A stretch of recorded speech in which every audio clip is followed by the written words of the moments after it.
I'm in a unique situation and want to know if anyone else has experienced something similar. I'm not the wounded person here. My husband, kids, and parents bear the burden of my past mistakes, for which I am genuinely sorry. Let me be straightforward. About 19 months ago, I was caught having an affair with a married neighbor and father of 3. I'm a 32-year-old woman, my husband is 39, and the neighbor, whom I'll call Steve for confidentiality, was 27 at the time. I made a terrible mistake having the affair with Steve, which began a little over 2 years ago. While the affair lasted nearly 5 months before being exposed, I was physically with Steve only 4 times in total. I know it's hard to believe, but I swear it's true. Well, let me tell you something. I don't believe it. To address questions about my marriage that I'm sure everyone reading this has, were we having issues?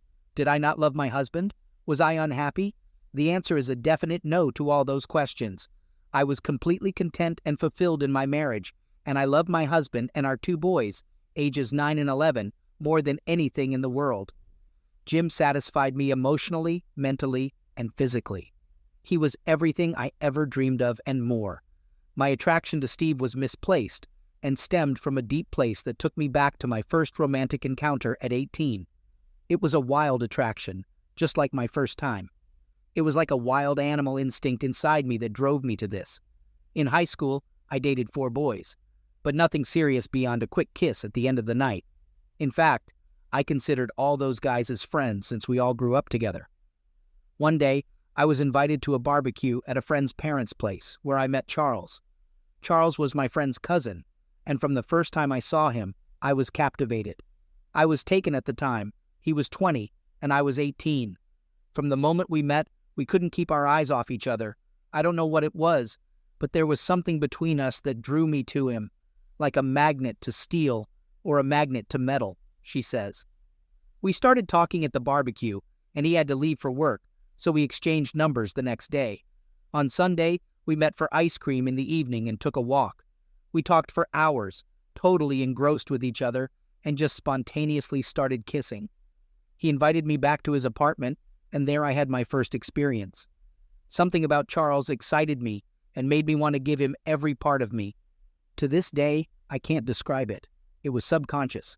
I couldn't resist. Beyond the physical relationship, we had nothing in common. In fact, we were incompatible. I ended things with Charles 11 months later, after the passion wore off. A year later, I met my now husband, Jim. He checked all my boxes, and I knew he was the one. We got married a year later, and our marriage had been 13 years of joy until I ruined it.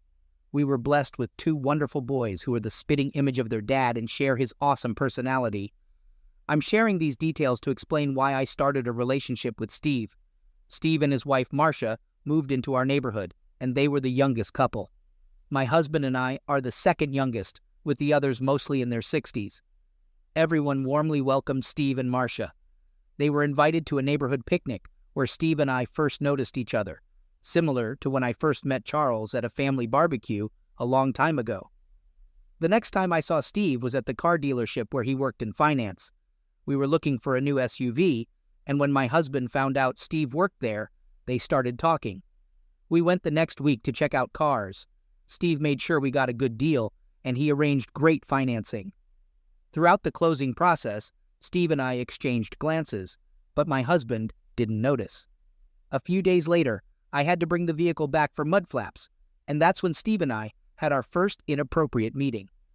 He greeted me in the lounge, and then in his office, he mentioned additional financing details.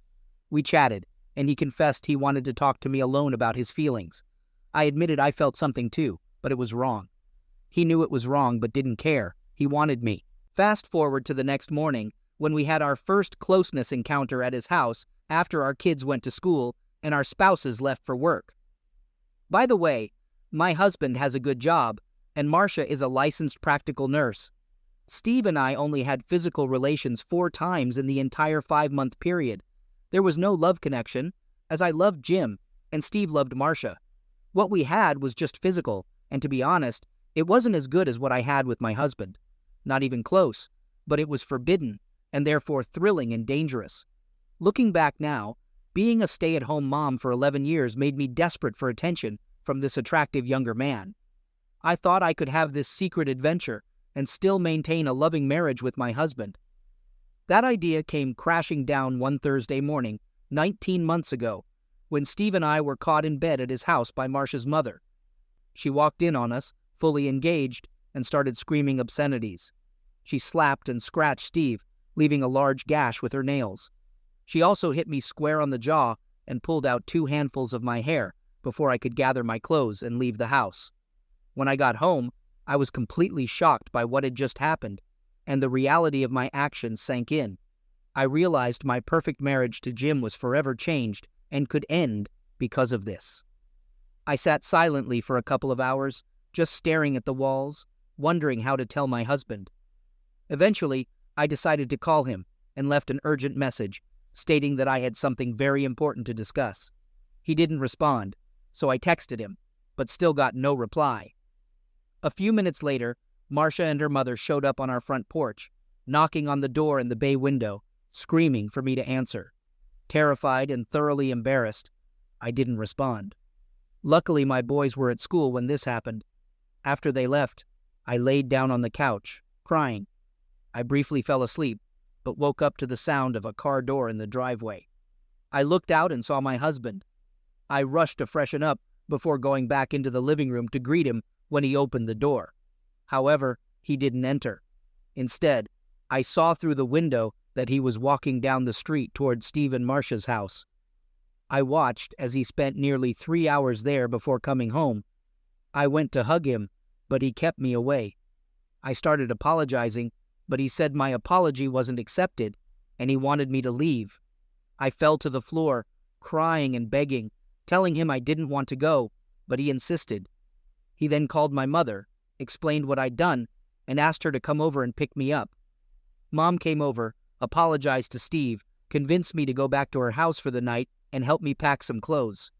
I left, crying, asking Jim what he would tell the kids. He said he would take care of it.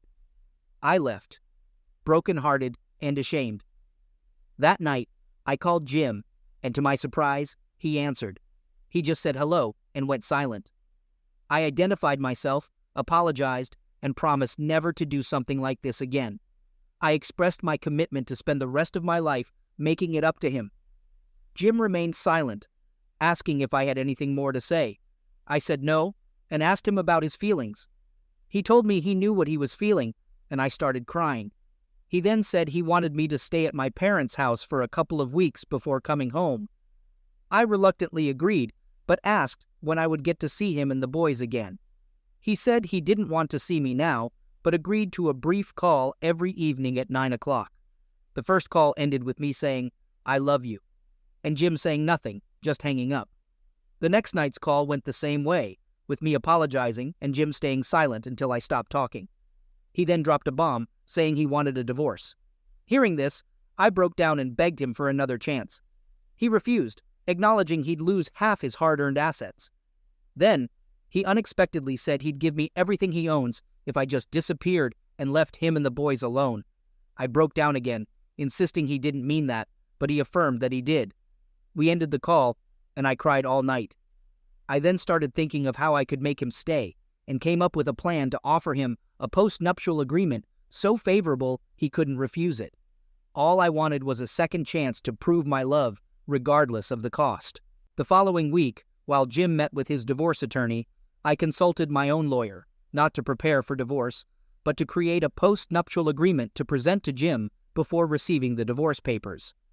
I visited 4 different attorneys before finding one who specialized in post-nuptial agreements and was willing to create such a lopsided agreement. Lopsided in that my husband would receive nearly all the benefit in exchange for remaining married to me for a period, giving me a second chance at love. Unfortunately, Jim's lawyer completed the divorce papers in just 11 days, and I was served at my parents' house 2 days later. I had Jim served with the proposed postnuptial agreement. We talked that night. After he read the proposal, he was a bit surprised at what I had offered, and for the first time, I could sense the caring person I once knew coming through, not the angry man who had been so robotic and cold for the past 2 weeks. The agreement is a complete win for Jim and an opportunity for me to prove I'm worth keeping. I won't go into specific details about the postnuptial, but I can confirm that it allows Jim to keep nearly all our marital assets if we stay married and live together for at least 30 months. Also, if I'm unfaithful again and we divorce, I lose all claims on our marital assets, get nothing, and forgo any alimony and child support payments. The agreement also requires me to get a full-time job within the next 6 months and contribute to our household expenses. Finally, my husband can see other women if he chooses throughout the remainder of our marriage. I know Jim would never be unfaithful. It's not in him. But I want him to know I love him enough to give him this option. To my surprise and delight, Jim accepted the offer with one additional stipulation. The clause Jim wanted added stated there is no requirement for us to sleep together or have any type of cohabitation coitus during the remainder of our marriage. I was saddened and hesitant to agree to this, but I finally did, feeling that with time I could win back his respect, trust, and passionate love. Things have not gone as I thought, and that's why I'm here. We are now 17 and a half months into our second marriage, as I call it, and our relationship is one of being housemates, raising our boys.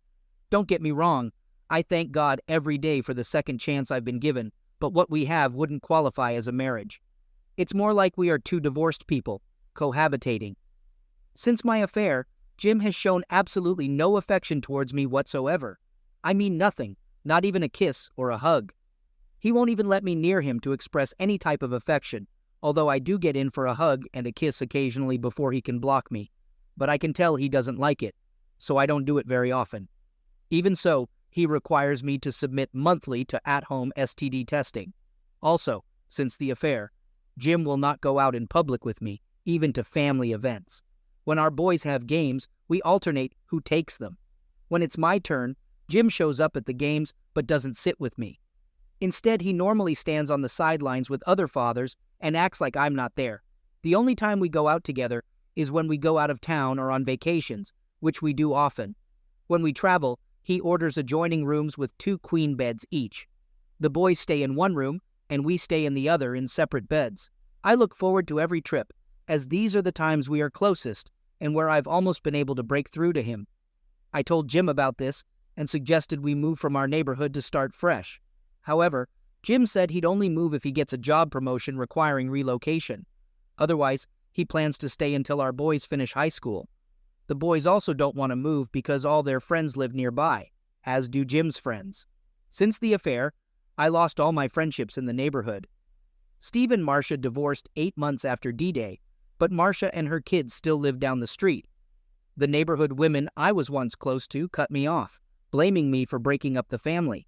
Now, my home feels like a prison, and I rarely go outside, staying inside or in my backyard tending to my gardens.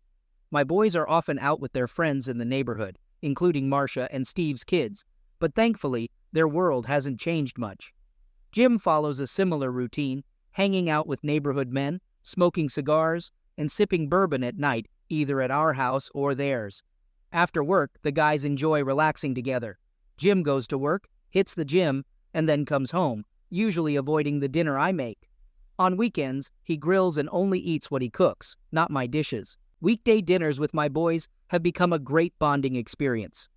We eat around 4 o'clock when they get home from school, setting the table, helping with final food prep, and cleaning up together. This time has brought us closer, teaching valuable skills, even in the garden where we've created an awesome space. In summary, some things in my life are great, while others are awful. I'm unsure whether this marriage is worth continuing in its current state, or if I should let Jim go now and provide financial benefits. Deep down, I know he's not happy and no longer sees me as his wife or lover, just as a co-parent. I love Jim a lot and will carry the burden of what I did for the rest of my life. I want to return to the loving relationship we once had, but I doubt he'll allow it. Please let me know what you think I should do. I'd appreciate any suggestions on how to successfully earn back my husband's love and trust after betraying him so brazenly. Thank you, Amy. Update. Last month, I followed the advice and decided to temporarily move out of the house to give our marriage some space. I rented a furnished apartment nearby and have been living there since. While I miss being with my husband and boys, and I miss my gardens, it's a relief to be away from that neighborhood. There are too many bad memories and vibes there, all of which I know are my fault. I'm not making excuses for what I did. When I told Jim about my decision, he seemed surprised and a bit saddened, asking many questions. His reaction showed me a lot, indicating that he still loves me. I could see it in his eyes. I pick up my boys after school, and they come over to my apartment for dinner and spend the night a few days a week. Jim and I are flexible about it, and the kids can come and go freely between our places. The main challenge now is that being out of the house means I don't see Jim much, and I'm not in a position to talk to him. So I end up calling him, asking silly questions multiple times a week just to stay connected. We've had several lengthy conversations about various things recently, another sign that he still loves me. I know I love him. That's all for now. Thanks and take care. Update. What a journey. Life is like a roller coaster with its ups and downs. Unfortunately, after 2 years into our second marriage, Jim decided that it's best for us to get a divorce. Jim mentioned that he still loves me and might want to rekindle a romantic relationship in the future, but he believes it's challenging to do while we're married. He explained it's something psychological. He feels disrespected and betrayed while still married, but thinks he can let go of those feelings after the divorce. Jim suggested we celebrate our divorce once it's final, possibly even spending the night together. While it might sound like a strange way to part without guilt, I'm willing to go along with it if it means keeping Jim in my life as a partner, lover, and friend. Jim made it clear that even if we reconnect, we won't get remarried. He believes a binding contract isn't necessary if we truly love each other. I agree with that, but I do wish there was a way to do this without divorcing. Regarding the divorce, I've decided to let him keep 3/4 of our marital assets voluntarily, despite him not meeting the postnup stipulations. I won't pursue alimony or child support. Some may criticize me for being generous, but I believe he earned the money and would have given it all to me if I had remained faithful. I'm at peace with this decision and can live comfortably for the next 8 years or more without working. Currently, I am working, so things are even better financially. I want to offer advice to women struggling with temptation, as I have. My suggestion is to resist it. The thrill is not worth the risk. If you find it challenging to control yourself, seek professional help. From my experience, the short-term high is not worth the long-term loss of love, respect, and trust. I'm a 32-year-old guy married to Kat. We've been together for the past 2 years, dating for 2 years before getting married. Recently, things have not been going well between us. The trouble started 2 months ago when my wife suggested we open up our marriage to add excitement. I was surprised by her suggestion. I never thought she'd bring it up. I want to clarify that I'm not trying to control her, but given our history, it's tough for me to believe she's interested in trying this. Let's face it, open marriage is risky and often ends up hurting one or both partners. I told her clearly that I'm not comfortable with an open marriage. It's not that I'm against trying new things or spicing up our married life, but I want those things to stay within the boundaries of a closed marriage with no third person involved.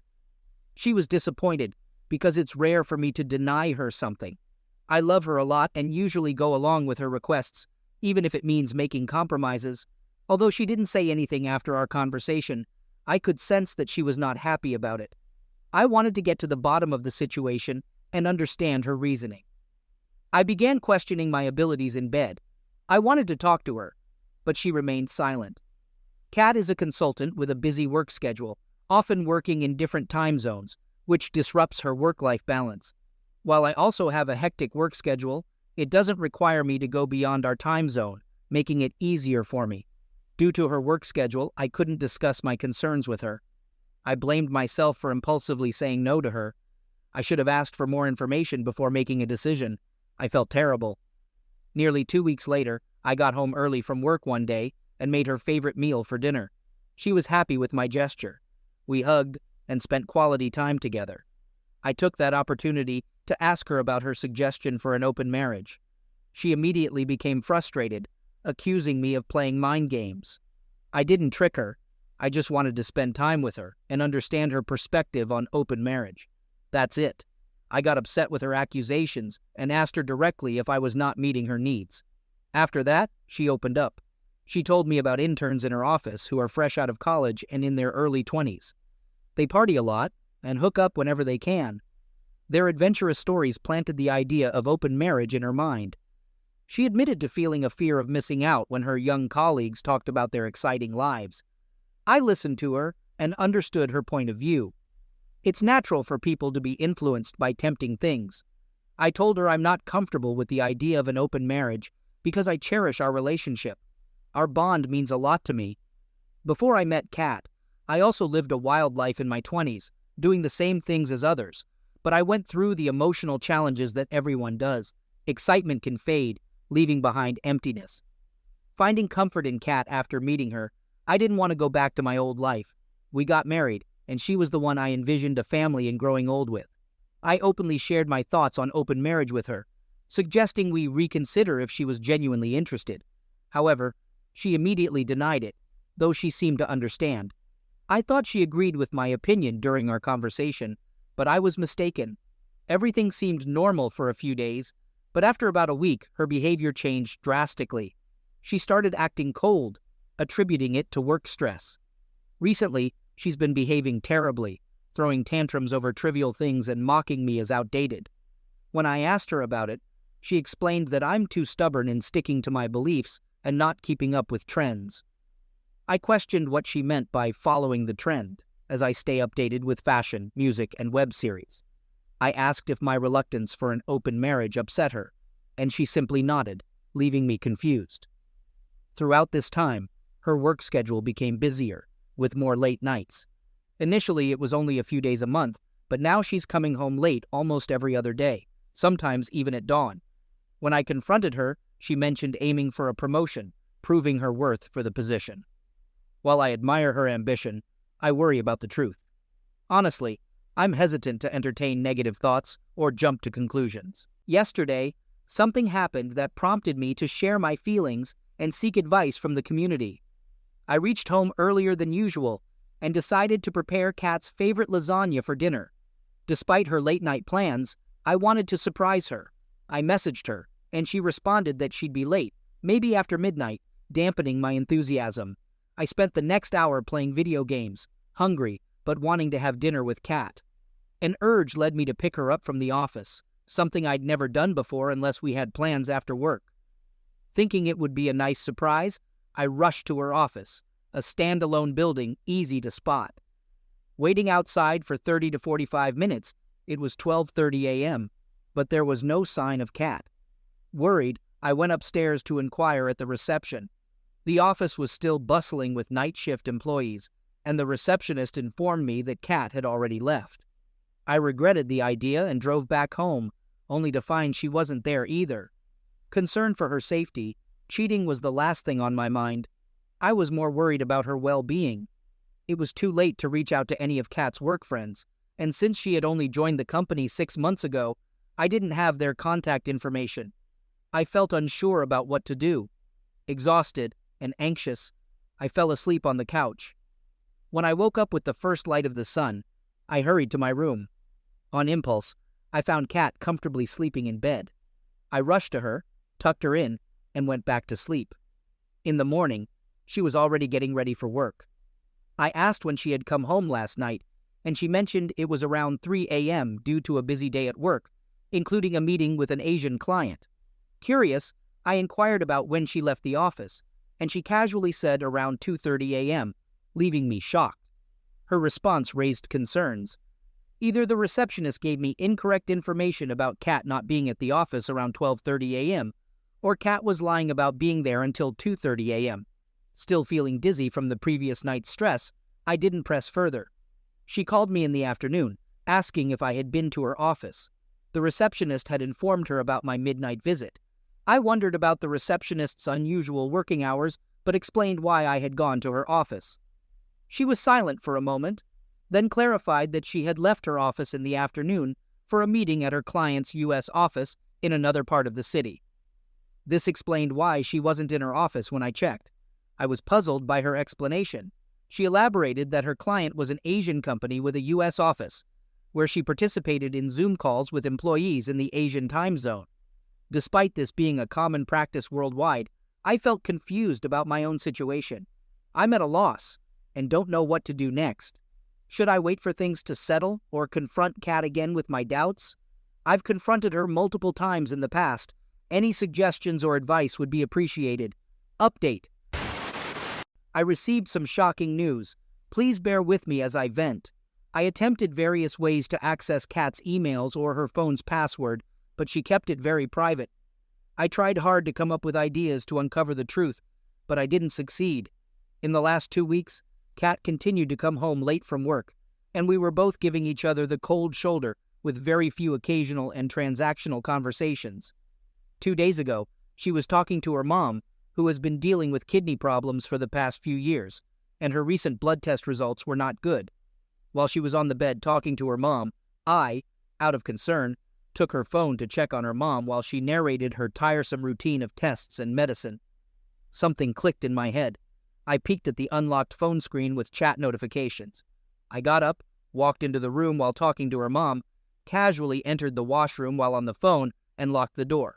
I put the phone on speaker, pretended to listen, and read the messages through the notification.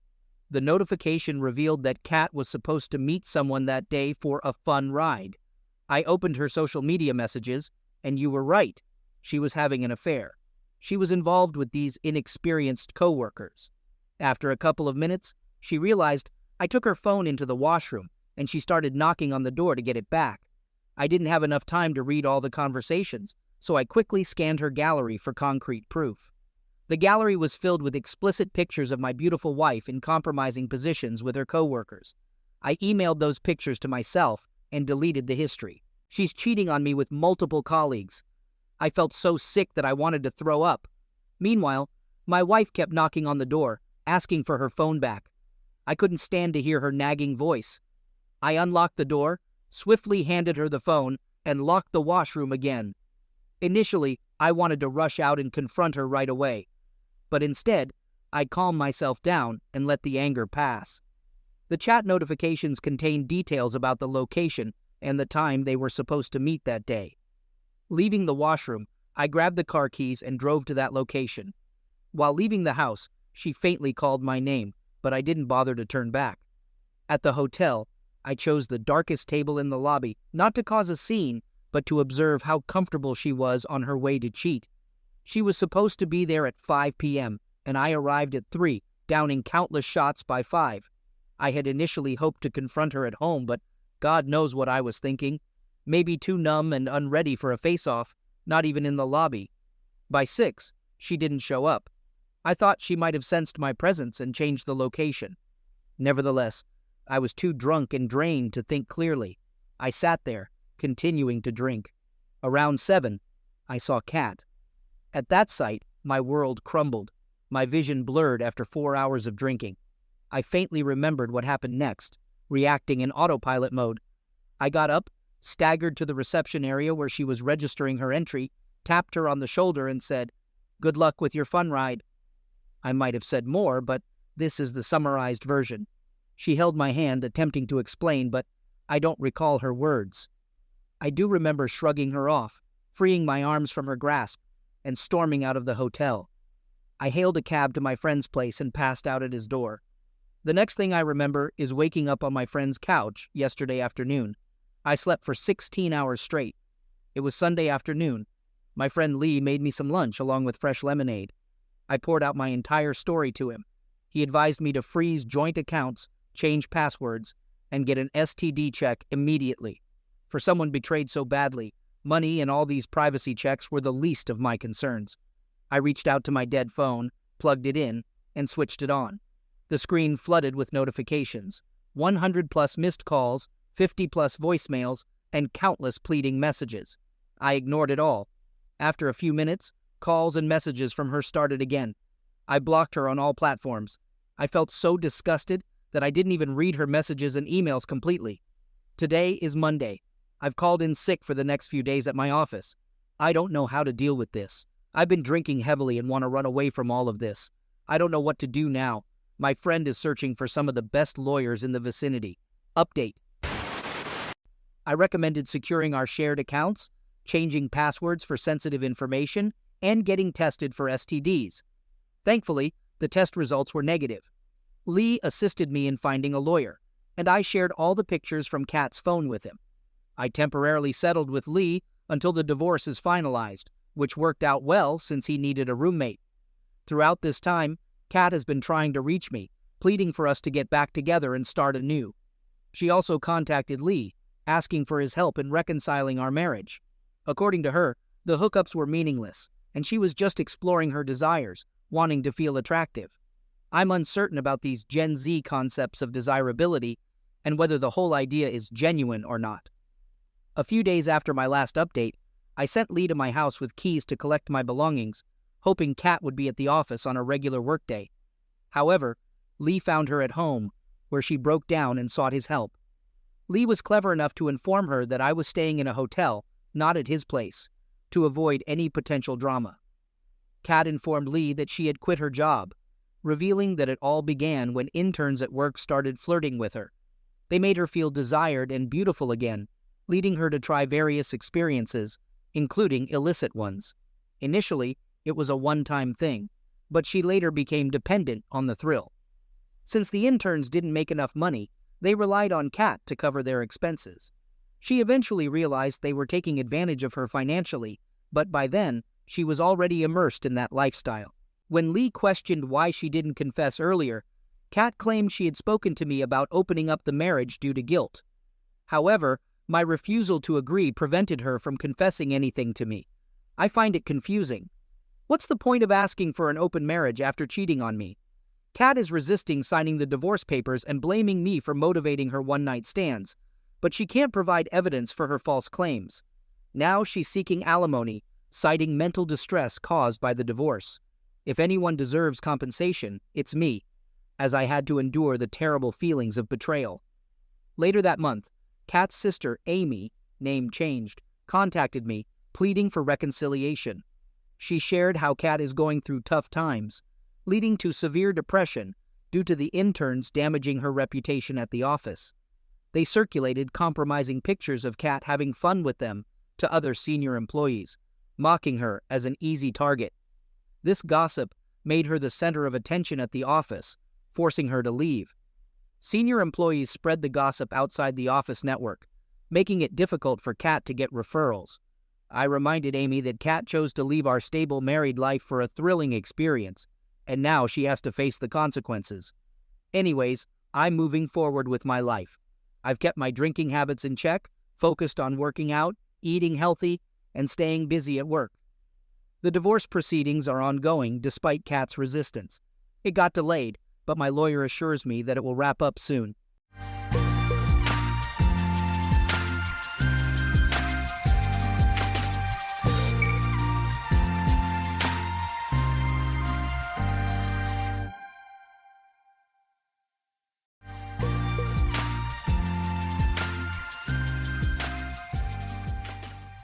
Six months earlier, life had taken a cruel twist, and I'd found myself in the middle of a storm I never anticipated. It started innocently enough, a routine day at work, the usual hum of activity around me. That afternoon, a heated argument with my wife, Kathy, unfolded over the phone. Her voice carried an edge of frustration I hadn't heard before. "We need to talk when you get home," she said sharply before abruptly ending the call. I'd assumed it was about our dwindling finances or another mundane concern, but the truth was far darker. That evening, her admission shattered me. "I've been seeing someone else," she confessed, unable to meet my gaze. The words struck like a thunderclap. My anger, disbelief, and confusion battled for dominance, leaving me speechless. It wasn't just betrayal. It was the unraveling of the life I'd meticulously built with her. To add salt to the wound, the man she'd been involved with was none other than Bob, a supposed friend who'd shared our dinner table countless times. Over the next few weeks, emotions ran high. I tried to salvage what was left of our marriage, attending counseling sessions and making compromises, but Kathy's heart was no longer in it. The cracks in our relationship widened until they became impossible to bridge. Friends and family offered their condolences, but their words only deepened my sense of isolation. The house, once a sanctuary, became a prison of memories. It wasn't long before the divorce proceedings began, each court appearance another wound. Kathy's demands were relentless, and Bob's presence added fuel to the fire. He flaunted his newfound connection with her, unapologetically inserting himself into the proceedings. My lawyer advised me to keep my composure, but every encounter left me simmering with anger. The final straw came when Bob had the audacity to confront me at a neighborhood event, taunting me with veiled threats and smug remarks. My fists clenched, and it took every ounce of self-control to walk away. That night, I sat alone, replaying the events in my mind. Something in me snapped, and I realized I needed to fight back, not with violence, but by regaining control of my life. In the weeks that followed, I channeled my anger into rebuilding myself. The gym became my haven. Each weight lifted a step toward reclaiming my strength. I sought solace in hobbies I'd abandoned years ago, finding moments of peace in woodworking and running. Friends who'd drifted away slowly returned, and I began to rebuild the social circle I'd neglected during my marriage. Slowly but surely, I was piecing myself back together. Despite the progress, the wounds Kathy and Bob left were slow to heal. Nights were the hardest, the silence amplifying the echoes of betrayal.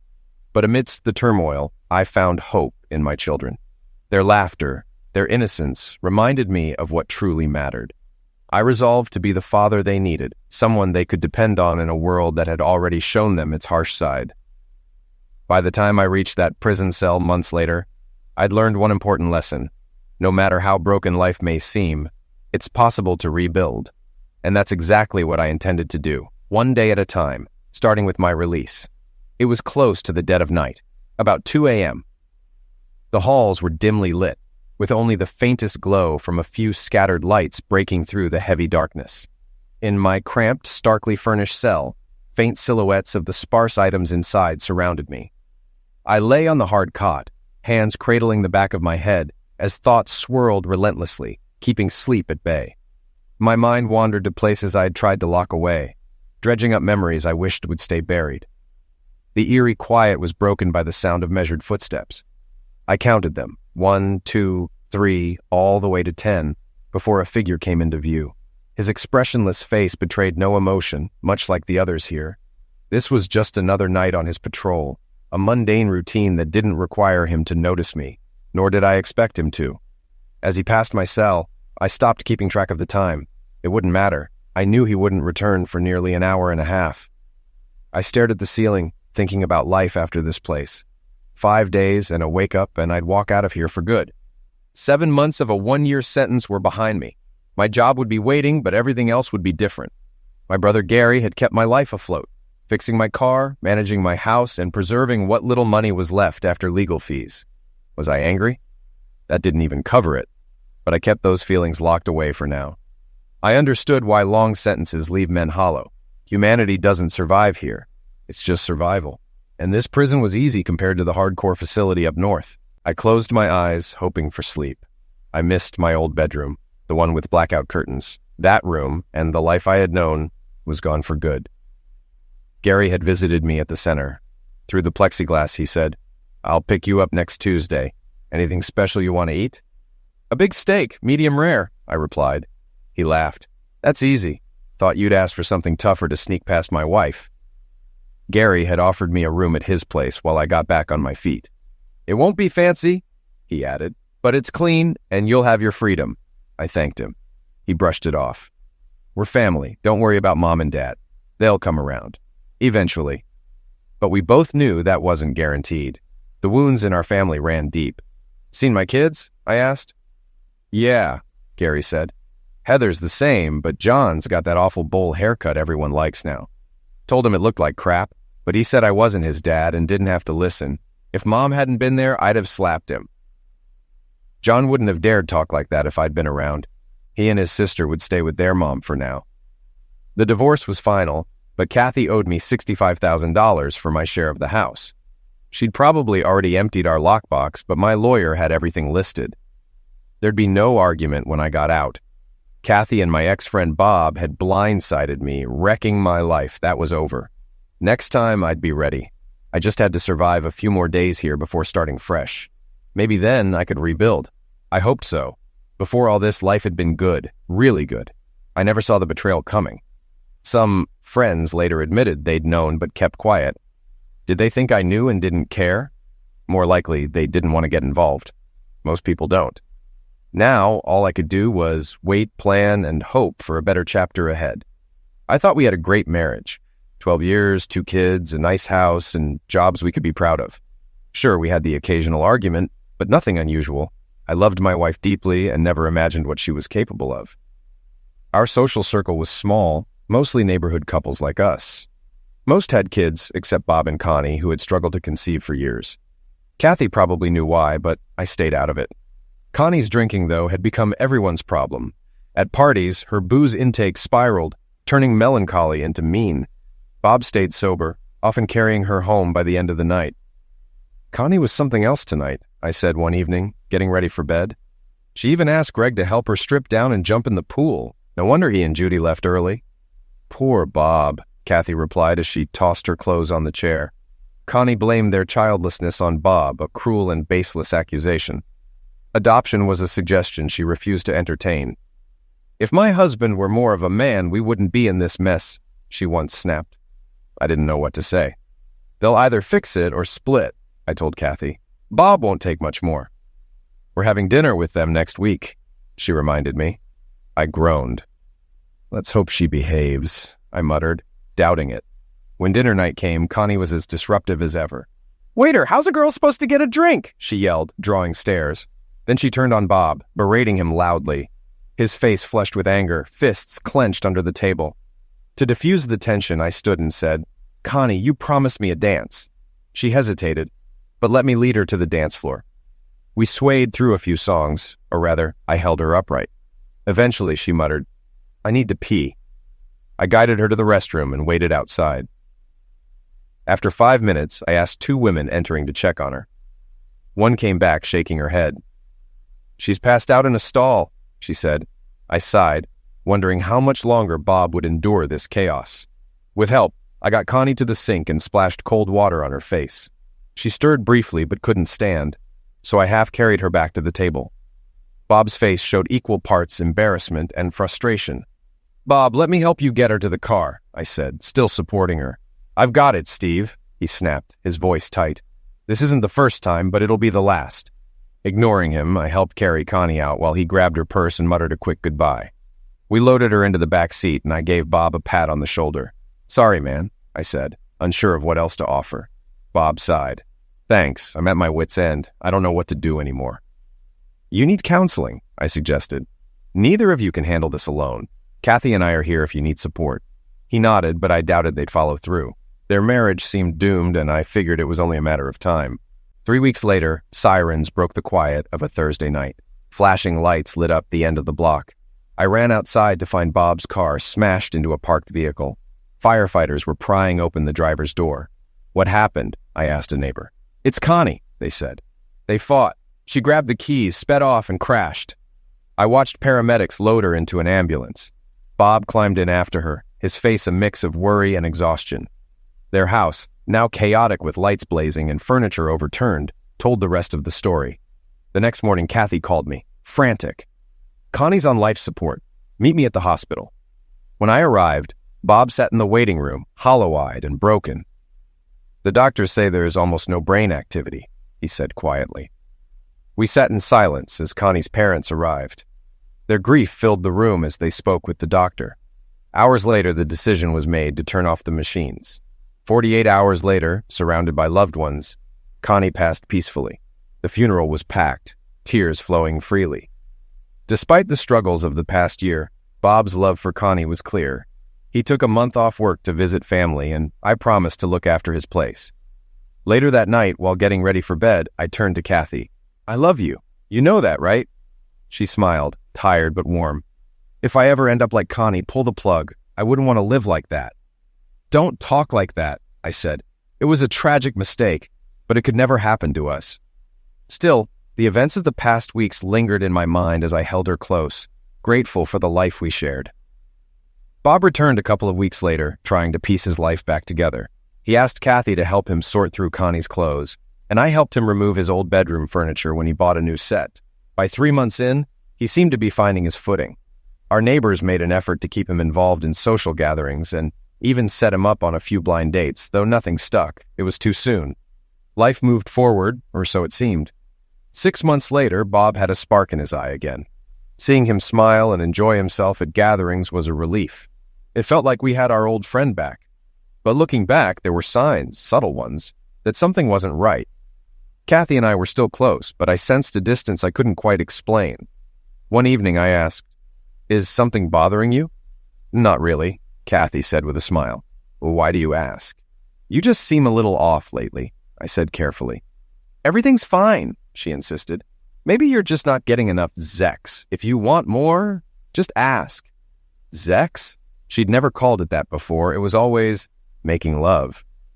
I brushed off the unease and let it go. Then came Friday, August 20th, the day everything fell apart. Kathy called me at work saying the kids would be at her parents' for the weekend. "What time will you be home?" she asked. "I'll come home early," I said, excited for what I thought would be a romantic weekend. I arrived home to find 2 cars in the driveway, one of them Bob's. Inside, Kathy and Bob stood in the kitchen. "Hey, Bob," I greeted him, confused. "What's going on?" "Steve, we need to talk," Kathy said, her voice trembling. "About what?" I asked, uneasy. "Divorce," she said, barely audible.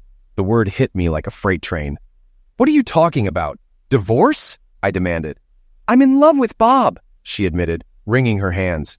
Rage surged through me. "Bob, get the hell out of my house, now!" "Steve, this involves him too," Kathy said, stepping closer to Bob. "Get out before I make you leave in a body bag," I warned, fists clenched. Bob hesitated, then turned to go. Kathy tried to follow. "Kathy, we're talking now," I shouted. "There's nothing to talk about," she said. "I'm sorry, but it's over." "How long has this been going on? Before Connie's end of life," I yelled. Bob turned, anger flashing in his eyes. "You don't know what you're talking about." "Oh, I know. While I was supporting you, you were sneaking behind my back. You disgust me." I demanded they both leave. "This is my house too," Kathy said defiantly. "Not anymore," I shot back. "Get out." Bob urged her toward the door. "Let's go," he said. "You'll regret this," I spat as they backed out the door, avoiding my glare. As they left, I stood in the kitchen, my world shattered, vowing they wouldn't get away with this betrayal. I lost it after that. 2 beers in, I smashed dishes, broke the microwave, and put holes in 4 walls. Not bad for 2 hours of rage. 4 trips later, I had emptied Kathy's closet, dumped everything on the lawn, and turned on the sprinklers for good measure. I locked the doors, put on the chains, and drank 4 more beers while listening to Kathy scream outside. By beer 6, I passed out, waking up the next morning to find her things gone. At least I didn't have to drag them to the curb. Still, I was devastated, and angrier with every passing thought. When I called Kathy's parents to check on the kids, her mom shut me down. "Kathy picked them up last night," she said. "Nonsense, Fran. She was busy collecting her clothes off the lawn," I roared. She hung up. Furious, I canceled our credit cards, withdrew as much cash as possible, and planned my day. Change the garage code, install new locks, and move valuables to my brother Gary's house. While preparing to leave, the doorbell rang. A man with a large envelope waited outside. I didn't answer. I knew he'd catch me eventually, just not today. I called Gary, filled him in, and told him to keep the valuables under wraps. He sympathized, calling Kathy a piece of work. Then I headed to Home Depot for new locks. Driving home, I spotted Bob's car in my driveway, Kathy loading things into it. Rage overtook me. Instead of passing by, I floored it. My car slammed into Bob's, shoving it into the garage door. I reversed, hit him again, and finally drove his car halfway through the garage before my engine stalled. Adrenaline pumping, I grabbed my son's bat and started swinging. Bob cowered in the driver's seat as I shattered windows and cracked the windshield. I was about to rip open his door when I heard shouting, "Drop the bat and put your hands on your head!" I turned to see 2 officers, tools drawn. I dropped the bat, complied, and was cuffed on the garage floor. Bob crawled out, pale and trembling, while Kathy sobbed nearby, talking to the police and glancing at me. I smiled at her. At the station, I was booked and given 1 phone call. I called Gary. With it being the weekend, I spent 2 nights in jail. On Monday, I faced a judge, pleaded not guilty, and had bail set. By late afternoon, Gary got me out. "They're talking about attempted homicide or attack with a deadly weapon," Gary said as we left. "I know," I replied. "First stop, the bank." By the time we arrived at the bank, Kathy had already drained our savings and checking accounts. The CDs and bonds in the lockbox remained untouched, but a court order barred me from accessing them. Frustrated, I called her cell. "You could have left me $5, I said, my voice tight with anger. "You're cheap, you know that?" "I need the money for me and the kids," Kathy replied evenly. "Until the rest is released, I don't have much choice." "Doesn't Bob make enough for you?" I snapped back. I still have a house payment. Maybe I should light a fire in the living room to warm it up. Steve, stop talking crazy, she said, her tone shifting to concern. Why can't you just move on? I will, I shot back, once you send my kids back. I can't, not with you in this state, she said. I don't think you'd hurt them, but I can't take the chance. You'll see them after this settles. You don't need to worry about them, I said sharply. You and Bob, though, that's another story. I'm done talking, Kathy said firmly. From now on, go through my attorney. A moment later, the line went dead. At my court date weeks later, my lawyer pleaded temporary insanity, arguing that Kathy's confession about Bob had made me snap. Kathy and Bob testified that I'd threatened them, citing the restraining order as proof of their fear. Mr. Moore, the judge asked, did you tell Mr. Kelly he'd leave in a body bag? I don't recall exactly, I replied. But how would you feel if your wife was sleeping with your friend? The judge wasn't impressed, and my lawyer scolded me. Say nothing more. Forget everything you said or did. My boss, Chris, testified as a character witness, calling me a model employee. His words helped, but after closing arguments, the judge postponed his ruling. The next day, Chris pulled me aside. Steve, I know guys who can make them disappear. Thanks, I said. But this is my problem. 6 months and $12,000 later, I was divorced. Kathy got half of everything, the house was sold, and even her false claim about missing jewelry didn't stick.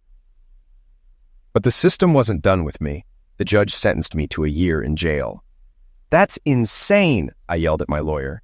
It could have been worse, he said. With good behavior, you'll be out in 8 months, and the charge will clear in 2 years. Do your time and move on. Easier said than done. Appeals went nowhere, and my life had crumbled in under a year. Before I turned myself in, Chris reassured me, your job's waiting, stay smart and watch your back. On Sunday, I saw my kids one last time, then reported to the county jail. Despite my research, nothing prepared me for the reality. Gary deposited money into my inmate account, but it mostly went to junk food and basic supplies. Without a phone or computer, I started writing to pass the time. Collect calls every 2 weeks kept me in touch with my family. During a visit, Gary said, I'll have your car fixed before you're out. I also had the deadbolts installed and told Kathy she needs to give 24 hours notice if she wants to stop by. His support helped, but I still had months ahead to endure, thanks to Kathy and Bob. Gary had my back, and I was thankful. Kathy had taken the kids' clothes and hers, but stopped short of furniture after Gary told her she'd need a court order. She'd let my parents see the kids every other Sunday, but made it clear it was a courtesy. According to my mom, Kathy called me their jailbird father and made it clear she'd set strict visitation terms once I was out. With a week left, I confirmed my visitation schedule, every other weekend, a month in summer, and alternating holidays. I let Chris know I'd need a week to get back on track after my release. The day I traded my jumpsuit for street clothes felt incredible. Gary was waiting outside, and we headed to the first bar we saw. To freedom, I said, clinking bottles. Gary smiled. Andy's got a steak dinner waiting for you. You can crash with us for a few nights before sorting things at the house. It's still on the market, but no offers yet. Kathy wants to drop the price. Needs your approval. Dinner was amazing. I ate and drank more than I had in 8 months. By morning, I regretted it. A note from Gary awaited me in the kitchen. If you're reading this, you survived. Coffee's ready, and everything else is in the fridge. Keys to your car and house are by the back door. Don't do anything stupid. See you at 5:30. After coffee, a shower, and a shave, I felt human again. Dressed in fresh clothes, I headed to the house. The exterior looked the same, but stepping inside, it was a mess. Clothes were scattered, furniture missing, and the kitchen had long-expired food in the fridge. The sight of the wall where I'd punched during my fight with Kathy and Bob brought back memories. I rubbed my knuckles, recalling the betrayal that led to my anger. Upstairs, the kids' closets were empty except for a few forgotten items. My bedroom was stripped bare except for my dresser. The dark spots on the carpet where the bed and Kathy's furniture once stood made the room feel cold, lifeless. It wasn't mine anymore. It would need a complete overhaul. Downstairs, I sat at the kitchen table and made a list of repairs, cleaning, and replacements. I tucked the list in my pocket and headed to the bank. The lockbox was, unsurprisingly, empty. I requested documentation of the withdrawal and learned the bank had video footage of the lockbox area if needed. Another blow, but not unexpected. It was time to rebuild, on my own terms. A call to my attorney confirmed Kathy had taken everything. The good news, he said, is the court ordered her to return the CDs and bonds to the lockbox. She wants to trade her share of the house for your share of the CDs and bonds, he added. Tell her to comply with the order, or I'll have her arrested, I said firmly. Back at the house, I took stock of the damage. I called Hank, a contractor, to repair the walls, and Mary maids for a deep cleaning, especially in the kitchen and dining room where I'd trashed everything. Thankfully, the utilities were still on, so I planned to move back in after buying a bed. Mattress shopping was overwhelming, but I settled on a basic set for $900. At least it wouldn't have bad memories attached. When Hank arrived, he inspected the walls. Must have hurt hitting that stud, he said with a grin. I just want it patched and painted, I told him. How's $200? He offered. That's low, I replied. Steve, after what you did to Bob's car, you're a legend in the neighborhood. You're a hero, he said, insisting on the price. I thanked him, though he couldn't fully understand what I'd been through. Within 6 weeks, the house was repaired, cleaned, and the CDs and bonds were back in the lockbox. Life felt like it was slowly returning to normal. When the kids stayed for their first weekend, it was awkward at first. Breaking the silence, I told them, "This is still your home. Speak your mind. You won't hurt my feelings." John said, "We love you, Dad. We're sorry about what Mom did." Heather nodded. "We didn't know about Bob until we had to live with him. We didn't like it then, and we don't like it now." "It wasn't your fault," I reassured them. "What your mom and I had is over, but I'll always be your dad. I love you, and I'm here for you."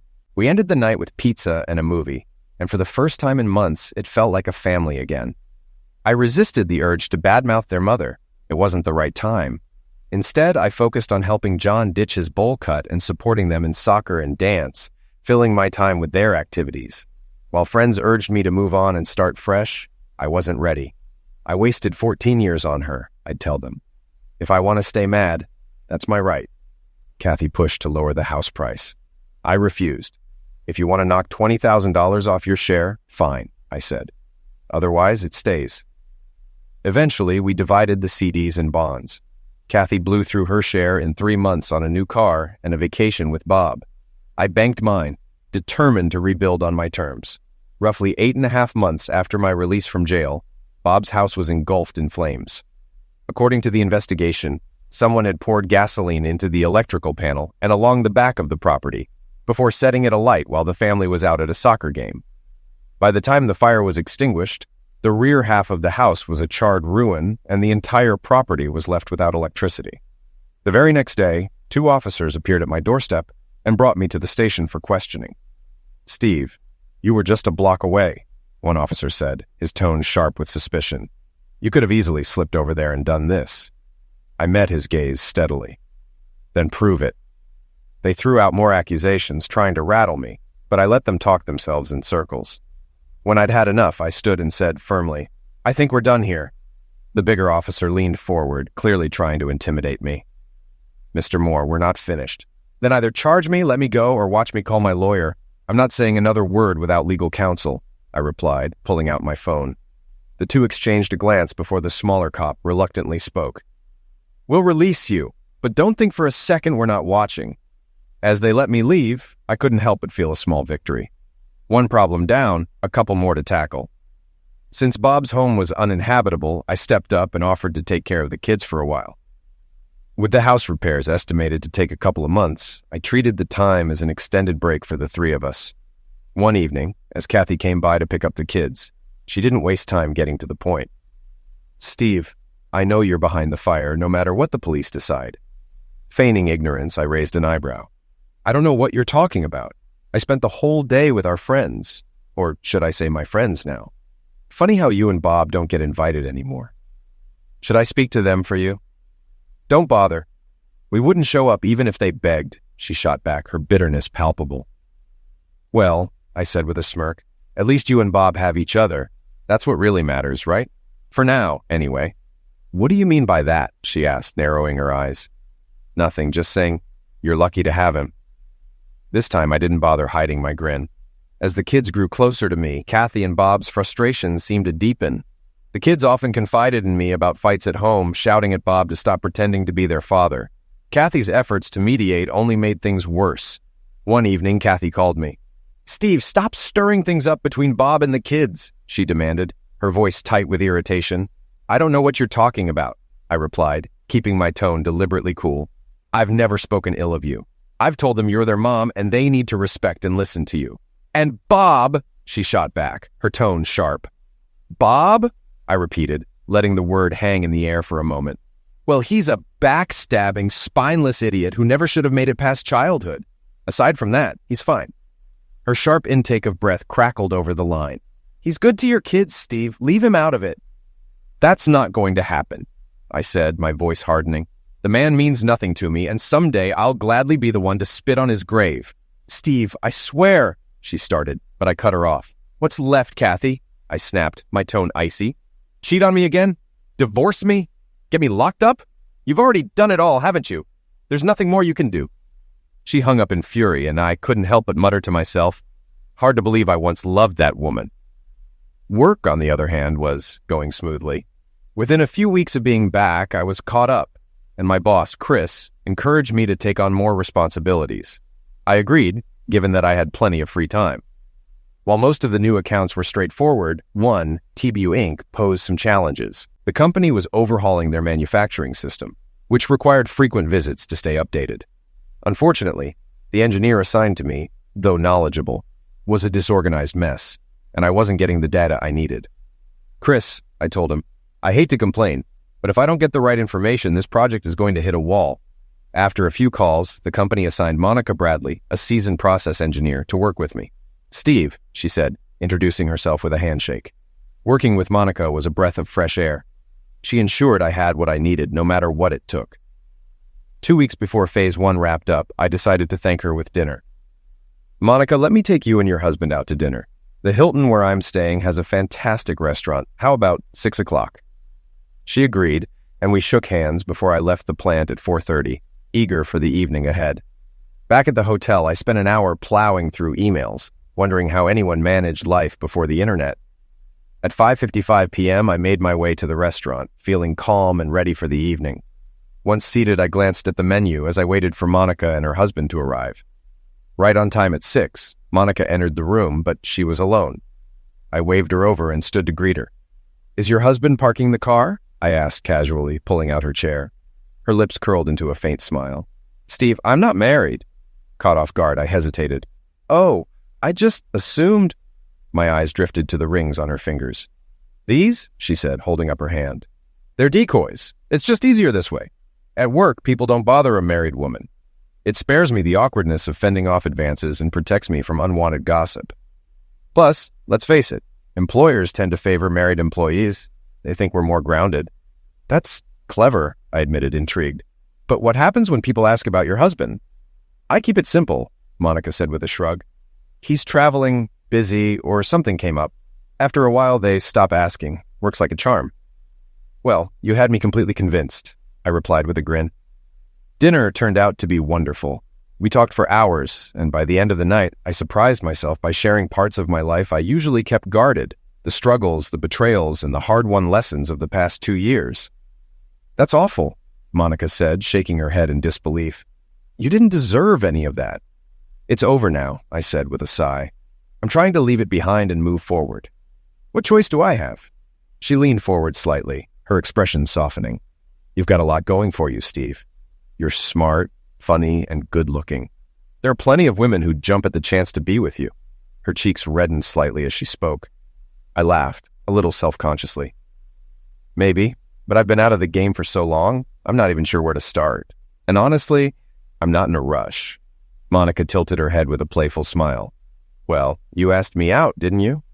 I asked you and your husband, I reminded her, chuckling. Would you have asked if you knew I wasn't married? She teased. Probably, I admitted with a sheepish grin.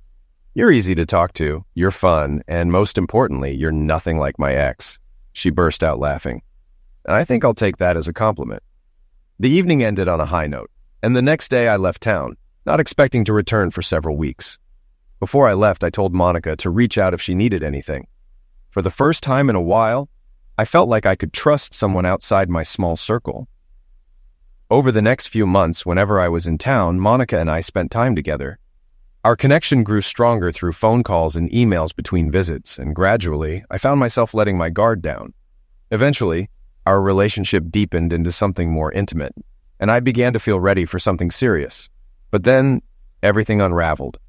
One Tuesday evening, after we'd spent time together, Monica kissed me goodnight and said, "Let's plan for a long evening Thursday, just the two of us." "Thursday it is," I said, already reminding myself to grab everything we'd need for a special night. The following evening, with no plans, I decided to explore a restaurant I'd never tried before. After searching for options, I settled on a highly rated Indian spot about 25 minutes away. I found a quiet corner booth, ordered a beer and the sampler platter, and prepared to relax. Just as my food arrived, a familiar laugh made me pause. I looked up, scanning the room, and there she was, Monica. She wasn't alone. Across the table sat a man, and judging by their body language, this wasn't a casual dinner. They leaned in close, laughed, and even held hands. I sat frozen as I watched them kiss, and suddenly, I had no appetite. Finishing my beer in silence, I paid the bill and walked out. Whatever internal conflict she had mentioned clearly wasn't troubling her much. The next day, Monica was back to her usual self, brushing against me and playfully touching my arm at every opportunity. "Everything resolved last night?" I asked evenly. She nodded, her eyes sparkling.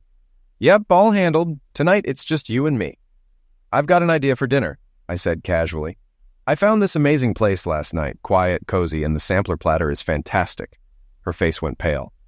"Oh? What kind of place?" "Indian," I said, locking eyes with her. Her expression faltered, and she forced a laugh. "What a coincidence. I was at an Indian restaurant last night, too. Crazy, right? I even ran into someone I knew. What are the odds?" "Monica," I said, my voice cold. "Steve, I can explain." "Don't bother," I interrupted. "I've dealt with lies before, and I'm not about to go through that again. I got rid of one deceitful woman, and I don't need another." Without another word, I walked away. I cut my trip short and ignored every email she sent over the following weeks. Eventually, she stopped trying. Whatever trust I'd rebuilt had been shattered, leaving me more guarded than ever. 3 months later, life threw me an unexpected surprise. Bob's office was near a busy intersection, and his parking lot was across the street from the building. On a chilly Friday evening, eager to get home, Bob stepped into the crosswalk just as the light turned green. He didn't see the black sedan speeding through the red light. The car struck him on the right side, launching him over the hood and onto the asphalt with a sickening thud. Witnesses later described the scene as unfolding too quickly for anyone to react or warn him. The 2 women closest to the accident couldn't provide much detail about the car. All they could say was that it was a black 4-door sedan with tinted windows, coincidentally, a description that matched my black BMW. The next evening, I was chatting with my neighbor Tom when a police cruiser rolled into my driveway. 2 officers stepped out and approached us. "Mr. Moore, we need to ask you a few questions," the shorter officer said, his tone direct. "Of course," I replied. Turning to Tom, I added, "Let's pick up this conversation later." Tom lingered for a moment, casting a wary glance at the officers before retreating back to his house. The taller officer stepped forward, consulting a small notebook. "You own a black 2002 BMW 320i, correct?" "That's right," I replied, puzzled. "What's this about? Parking tickets?" I added with a nervous chuckle, but their blank expressions quickly erased any hint of humor. "Is the vehicle here?" the officer continued. "It's in the garage," I said cautiously. "Mind telling me what's going on?" "We'd like to take a look at it," the shorter officer said, ignoring my question. I led them through the house to the garage, making an effort to appear calm. My BMW, though reliable, showed its age with a few scratches and dents, remnants of years on the road. The officers focused on the front right side of the car, snapping photos and jotting notes. "Can you explain these marks on the bumper?" one asked. "No idea," I said casually. "This car's been with me for 8 years. You can't expect it to be pristine forever." I crossed my arms. "Now that I've answered your questions, maybe you can answer mine. What's this about, and why are you so interested in my car?" "There was a hit and run yesterday involving a black sedan with tinted windows," the officer explained. "Your vehicle matches the description." "So do hundreds of others in this city," I shot back. "Do you have anything more specific, like a license plate or an eyewitness identifying me?" "Witnesses only saw the car," he admitted. "Well, as you can see, there's no fresh damage here," I said, gesturing around. "And I can account for my whereabouts yesterday from morning until evening. Why am I suddenly a suspect?" The taller officer hesitated, his expression unreadable. "Your history with the sufferer and prior threats you've made put you on our radar." The other officer stepped in, his tone more measured. "We appreciate your cooperation. We'll be in touch if we need anything further." "Wait!" I called out as they turned to leave. "Who's the sufferer?" The taller officer paused, but didn't turn around. "A Mr. Robert Kelly," he said flatly. A smile tugged at my lips before I could stop it. "Is he dead?" I asked, unable to hide the curiosity in my voice. "No," the officer replied curtly, "but he's in critical condition." They walked off as I waved, unable to suppress my amusement. Inside, I opened a bottle of wine, ordered a pizza, and enjoyed a quiet evening. I finished the entire bottle and almost all of the pizza, feeling strangely celebratory. The neighborhood buzzed with talk of Bob's accident. Some expressed sympathy, while others muttered that he had it coming. Personally, I felt a deep sense of satisfaction. 2 days later, Bob's condition deteriorated, and he passed away. For the funeral, I made sure to look sharp. New suit, fresh haircut, and polished shoes. On my way, I even got my car washed and waxed. As I arrived at the funeral home, conversations outside fell silent, and all eyes turned toward me. Inside, I ignored the guest book and walked purposefully down the aisle. Kathy, seated near the casket with my children, looked horrified when she saw me. Her shock was priceless. She jumped up, trying to intercept me, but I was faster. Reaching the open casket, I leaned over, letting years of anger surface. Without hesitation, I spit directly onto Bob's face. The spit dribbled onto his pristine shirt, leaving a glaring stain. Kathy screamed, her voice breaking into sobs as she hurled insults at me. My smirk widened. 2 down, 1 to go, I said quietly, meeting her furious gaze. Her expression shifted from anger to fear. "I warned you," I added, before turning and walking out, leaving the funeral in stunned silence. Over the next month, the police questioned me twice more. Kathy insisted I was somehow involved in Bob's end of life, but they had no evidence. The case eventually went cold, and the incident faded from people's minds. One evening, I watched as a patrol car pulled into my driveway. "You're late," I said dryly, as 2 officers stepped out and approached the house. "Mr. Moore," one of them began, his tone formal as he slid a photo across the table. "Do you know a David Kent?" "Sure," I replied evenly, glancing at the photo. The officer's gaze sharpened. "How do you know him?" "I hired him to keep an eye on my ex-wife," I said matter-of-factly. The officer raised an eyebrow. "Why would you do that?" "She seems to attract trouble," I explained. "Since my kids live with her, I thought it was best to have someone ensure their safety. Kent mostly watches at night, making sure everything's fine." "Your ex-wife reported feeling followed. She saw Mr. Kent multiple times and called us. When we questioned him, he mentioned you hired him," the officer said, his tone sharp. "Is that illegal?" I asked calmly. "It's not against the law," the officer said, his tone firm. "But it's dangerously close to maltreatment. You could face charges if it continues." "Noted," I replied calmly. "If the department wants to take over protecting my kids, I'll gladly step back. Otherwise, I'll keep making sure they're safe." The officer crossed his arms, his gaze steady. "Why don't you work this out with your ex-wife?" "The last time I tried that, I ended up in jail," I said flatly. The officers eventually let me go, but left me with a cliched warning about keeping an eye on me. They really needed to work on their lines. When I hired David, I didn't care about subtlety. I wanted Kathy to feel his presence, to know she was being watched. The next man I hired was even less inconspicuous. With a leather jacket, scruffy beard, and an aura straight out of a biker gang film, he was impossible to miss. He charged $30 an hour and only worked a few hours every 4th night, but he delivered exactly what I wanted: unease. My goal was simple: to push Kathy to the brink. If she cracked under the pressure, I could use it to secure full custody of my kids.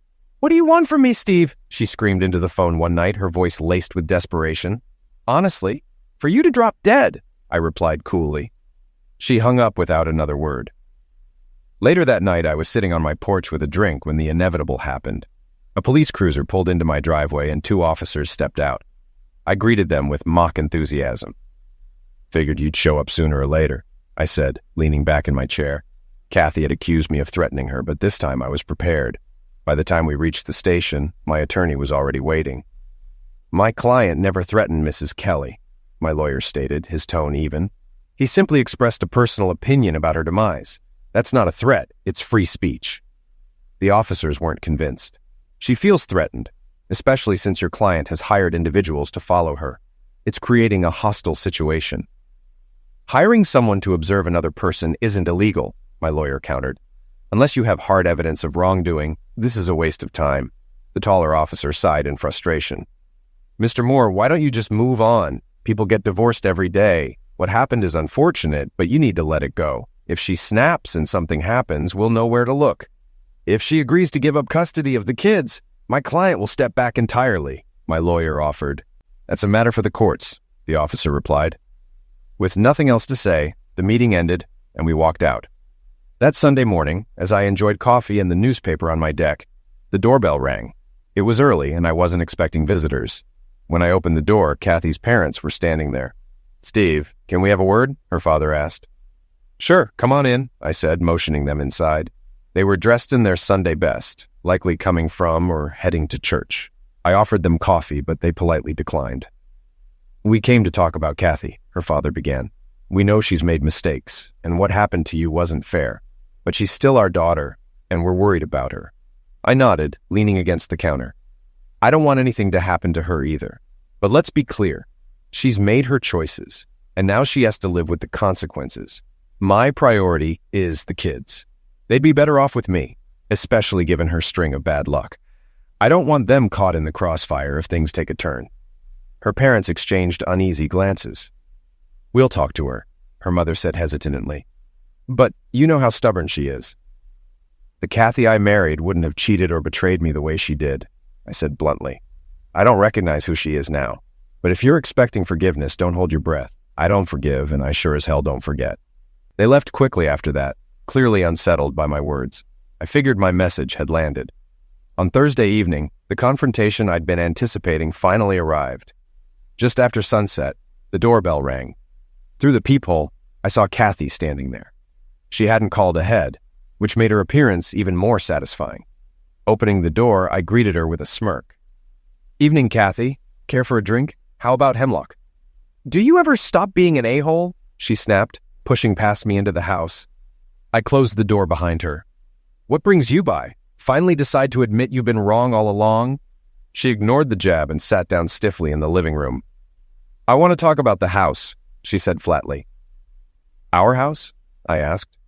"You mean the one I've been paying for single-handedly since the divorce?" "I still own half of it," she shot back. "I want it sold. What's it going to take for you to lower the price?"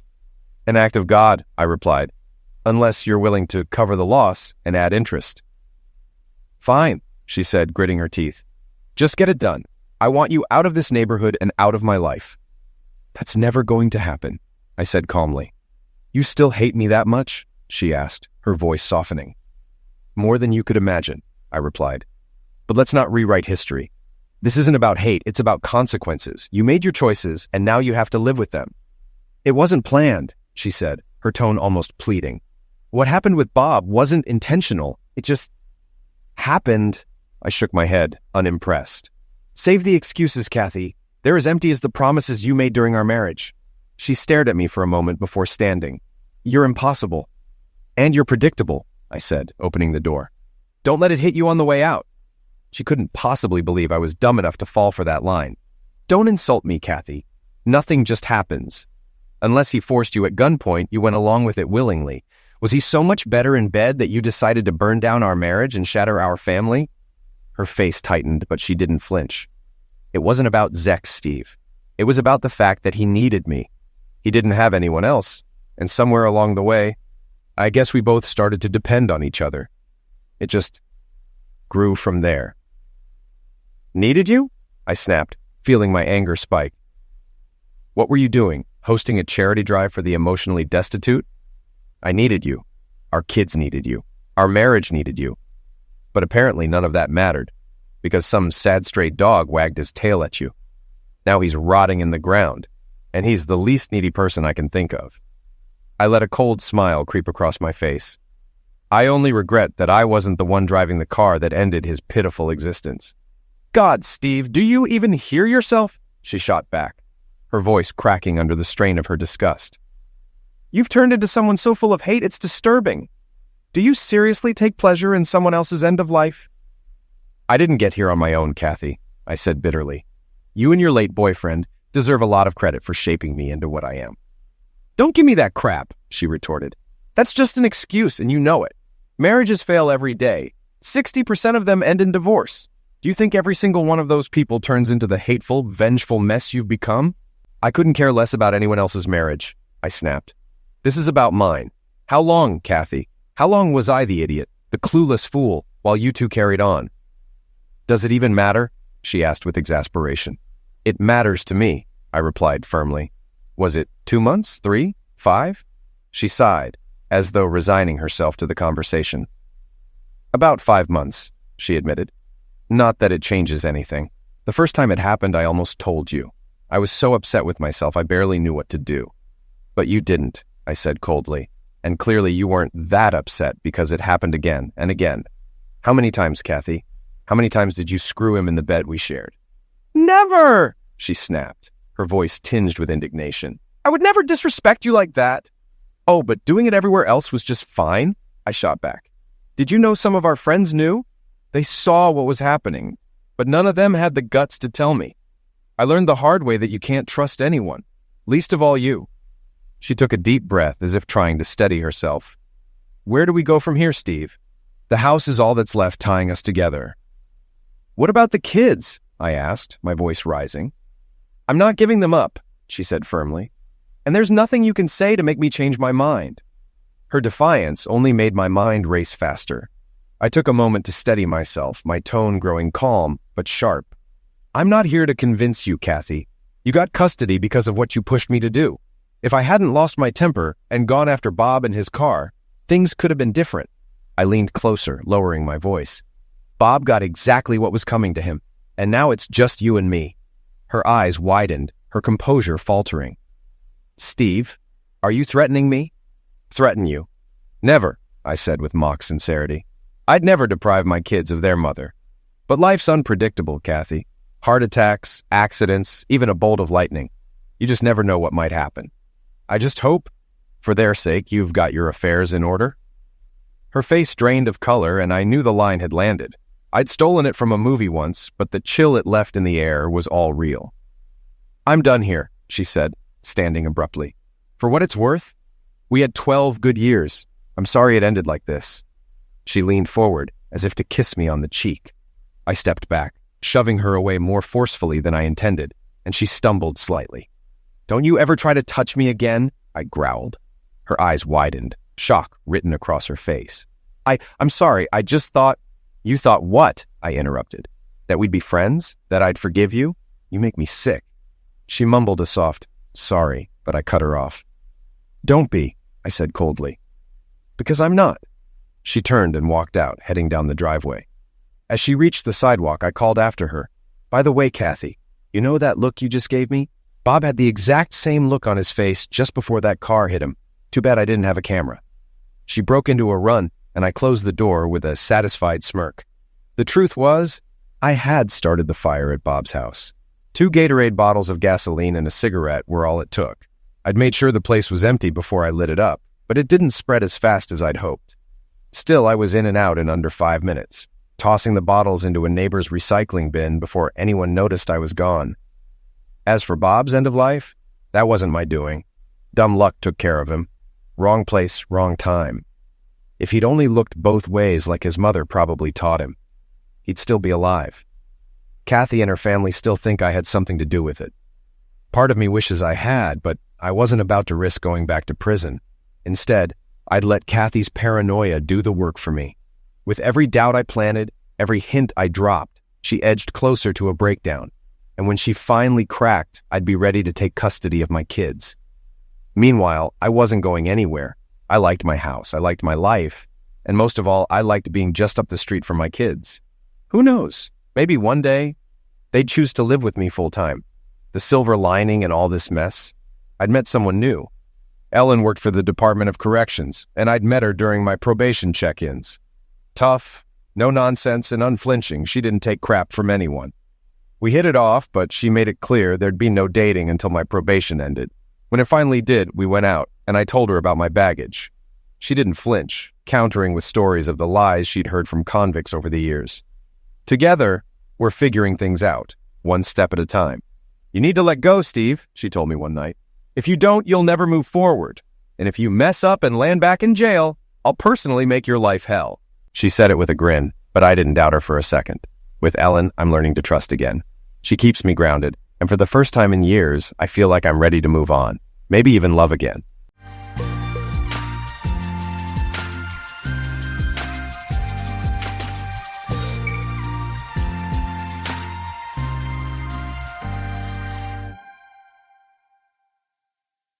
Welcome to Lost Relation Chronicles. I've been married to Kathy for 15 years. We have 3 kids, Evan, Derek, and Lila, and a nice house in a good school district. Our lives are comfortable, 2 newer cars, and my wife has the luxury of working for a nonprofit because we don't really need the extra income. I have a job that interests me. The workload's eased up in the last few years, and my hours are reasonable. I travel occasionally, both for work and pleasure. On the surface, everything's great. Good family, a stable home, the 2-car garage. What else could I possibly want? But then, one evening after work, I came home to find Kathy sitting at the kitchen table looking nervous. "Hey, what's going on? Is everything okay with the kids?" I asked, immediately worried. She looked at me, her face tight with tension. "They're fine, Ryan," she said, her voice soft but steady. "But I have some really bad news. I'm leaving you. I'm going to marry Henry Caldwell."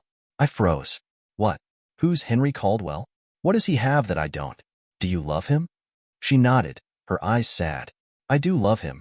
We've been seeing each other for about a year now. He's the governor's cousin, on the side of the family that inherited most of the fortune.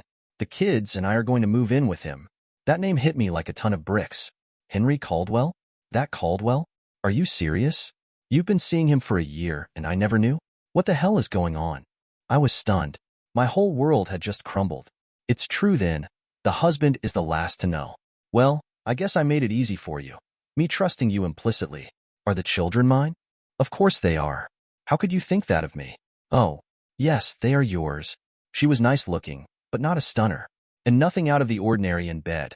Unless she must have worked a lot harder to please him than she ever did with me. But what's the point? The pain was turning to a bitter anger, but I was able to keep control of myself. I guess I've been screwing $1 million hooker.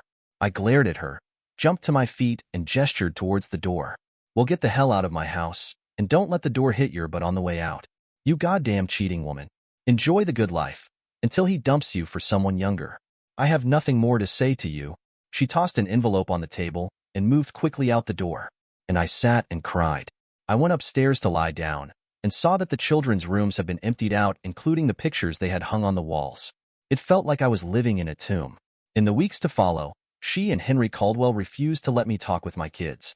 It was Lila who snuck out and knocked on my door. We worked out a clandestine meeting arrangement. I got 6 burner phones and gave the kids one of the numbers. Every couple of weeks I gave them a new number, so if anyone checked their phones, my numbers were only called occasionally.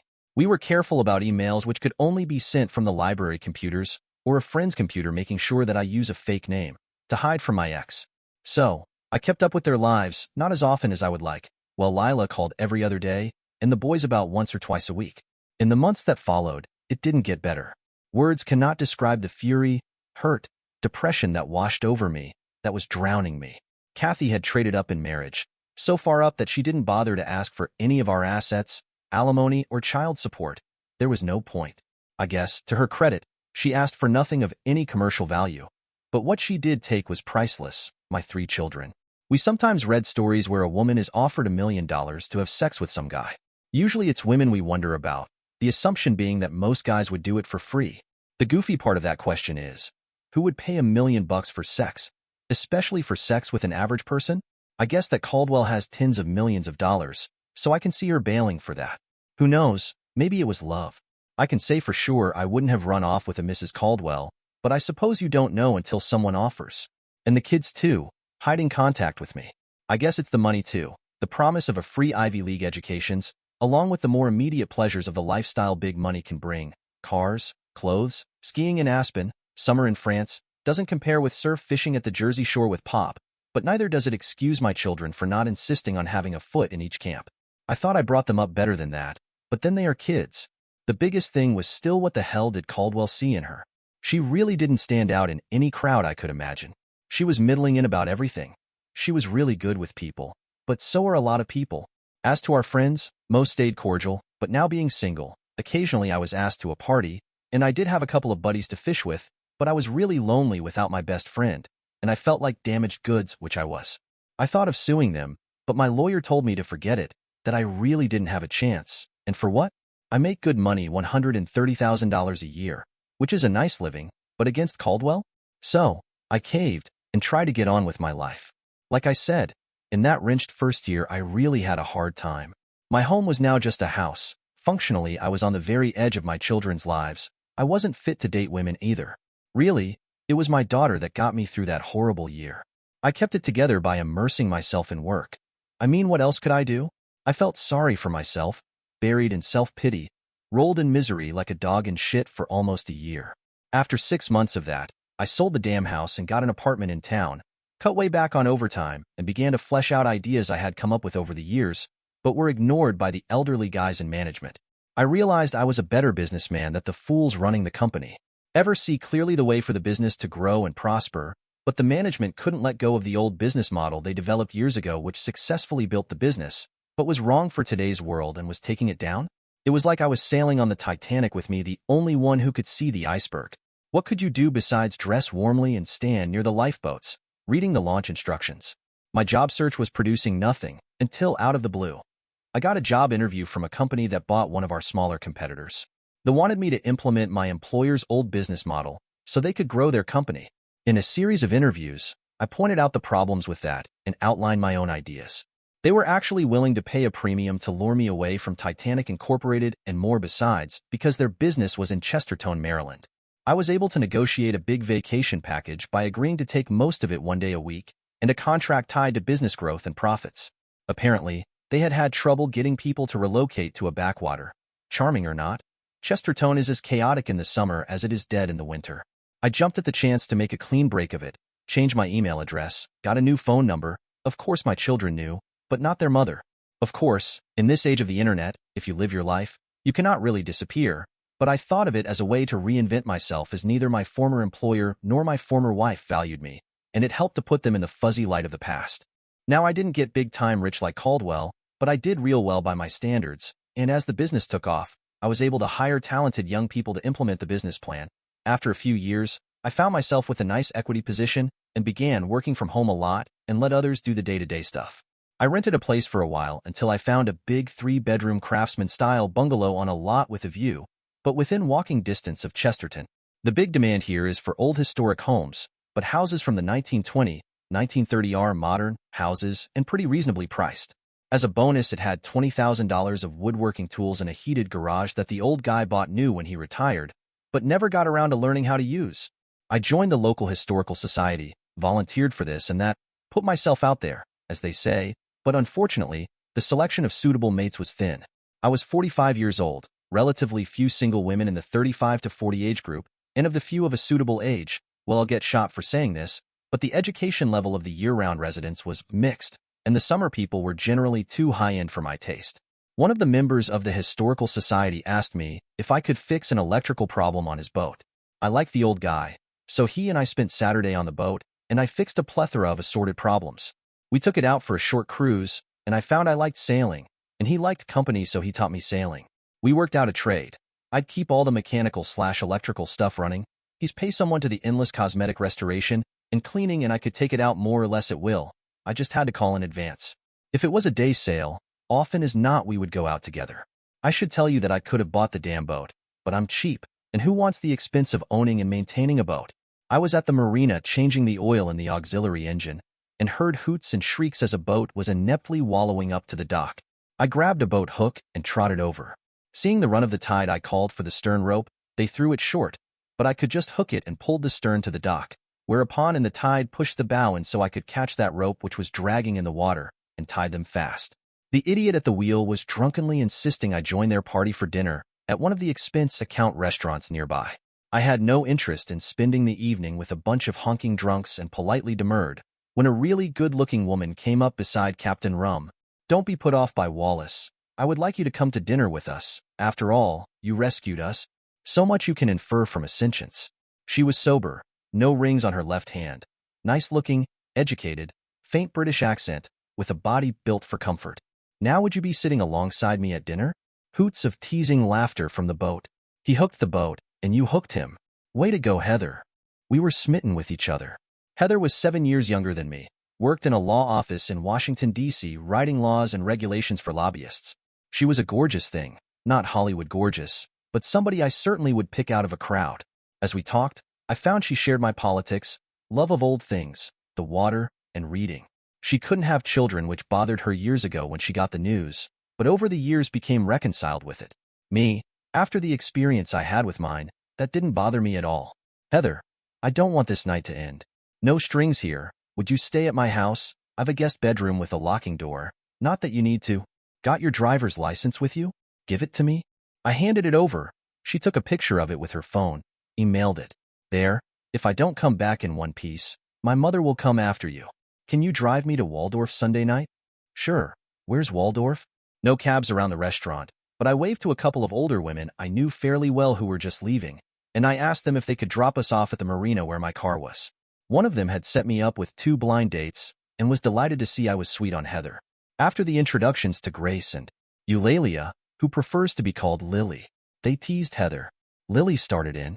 Ryan is a real asset to the town.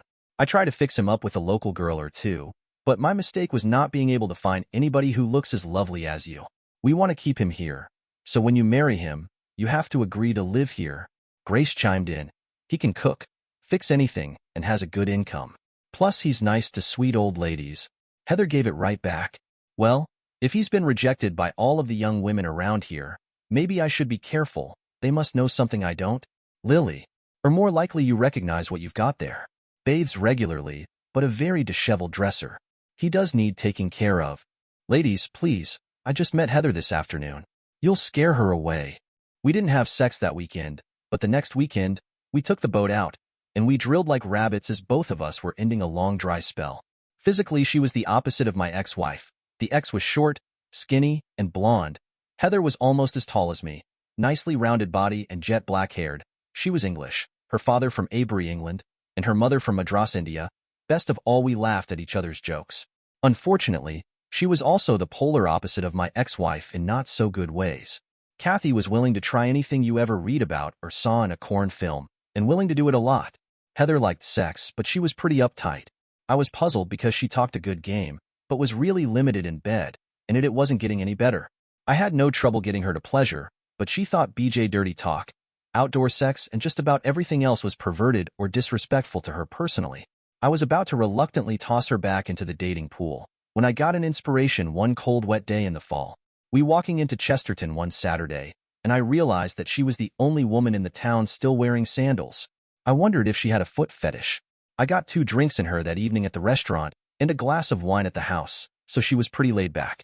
Heather, some people feel that sex can be gross or humiliating, and that loving people should be dignified when in bed together. I think my job is to do for you whatever you enjoy, and that your job is to do for me whatever I enjoy. Ryan, don't you like making love with me? What are you talking about? What we do, you and I, is love making. You're good at that. But there's also lusty drilling and sex play, and we haven't done anything like that. Tonight, I'd like to do that. Well, we did just that. This year the weather was remarkable mild. Well into October, and our romance was perhaps the happiest time for me in decades. Once a week, weather permitting, we'd sail on Chesapeake Bay. Often it was warm enough to shed our clothes for a while, with nary another boat in sight, and have a beer, swim, and generally screw hard once or twice, and snuggling under a blanket as the boat rocked us to sleep, and then to make love in the cool dawn. That fall we fell in love. Our town is 150 years away from D.C. in lifestyle, but only an hour and a half by car. That winter, she sold her Waldorf condo and rented a pied-a-terre in D.C., moving in with me in Chesterton. She has a somewhat flexible schedule, and most weeks spend a couple of nights in D.C. and the rest with me. I proofread her stuff not so much for spelling and grammar, but for clarity and completeness. I would be bullshitting to say that I truly understood everything she wrote, but in the moment I could follow it, and if I couldn't, there was a problem with it. She was a bit more social than me, but I like people too, and we both enjoyed going out with her friends in town. Mine near home, and life was good. She had to head into D.C. one Sunday morning to prep for a case, and as luck would have it, the town council meeting I was attending wrapped up earlier than expected on Monday. So, I decided to surprise her by driving to her apartment. I got there around 9:30, but there was no sign of her. I called, but it went straight to voicemail. Given the mess I'd just come out of with Andrea, my ex, I'll admit it made me uneasy. She called back about an hour later. "Sorry, just taking a quick break," she said. "I'll be working half the night." "What's up?" We chatted for a bit, and I was trying to figure out how to ask her where she was. Before I could, she volunteered the info. "Well, it's turning into a hell of a week," she said with a sigh. "We found out Sunday that our Chicago office didn't do a damn thing on the federal truck standards. So this morning, the whole team packed up and came to the Westin in Fairfax to get it all wrapped up by 2 p.m. tomorrow. I'll be lucky if I sleep at all tonight. The only good news is I'll be back in Chesterton a day earlier than planned." Her voice had that familiar mix of exhaustion and determination, and for a moment, I forgot about everything else. She was so damn driven, always on the move. "Oh, good. Actually, the council meeting ended early, so I thought I'd surprise you. I'm at the apartment." "Oh, you poor thing. Spend the night. I should be back about noon or 1. We can have lunch. I'd normally take you up on that, but I need to get back in the morning, and you'll be exhausted." "Honey, I'm so sorry I missed you. At least I'll catch your scent when I slide between the sheets. I'll be missing you. I'll take a long nap at the apartment tomorrow and be home in time for a late supper. I love you." A week later, she said, "I realized I have to shut my phone off a lot when I'm in meetings, or just so I can concentrate, but then I don't know who is calling, so I got a smartphone for just you and me. We can set it up so you can track me, that way you'll know where I am. I don't need to know that. I trust you." She laughed, "And I trust you as well, but I have no secrets from you, and you never know, that phone feature may come in handy sometime for some other reason." So she gave me the gift of knowledge, which wasn't so good for Adam and Eve, but for me, I checked where she was a few times and never bothered again. We had had the biblical 7 years of good luck, and I wondered if it was coming to an end when I opened my door one Saturday morning to be greeted by my ex-wife. I wrinkled my nose and said, "You're dead to me," as I shut the door. Of course Heather heard what happened. "Who was that?" "My ex-wife. I told her to F off, but now she's was knocking again. On how nice, invite her in." I told her she was dead and shut the door on her. Heather glared at me. "It's my house too, and you'll be nice to her if only because she's a guest in our house. Things are obviously going very poorly for her, or she wouldn't be here." Heather smiled as she opened the door. "My husband tells me you're Kathy. How nice to finally meet you." "I'm Heather, by the way." I looked at her more carefully and shivered a little. Kathy was always thin, but now she looked gaunt with sunken eyes and cheeks. My first thought was, what the hell did I ever see in her? And the second had me wondering if she was seriously ill. Kathy looked at me warily and said, "I'm sorry to intrude. I won't be long." Heather slid right in with, "Don't worry about that. We're staying at home this afternoon. We were thinking of going out, but Ryan has some yard work to get done. I'm putting water on. I do so want to talk with you. Did you have a pleasant drive down?"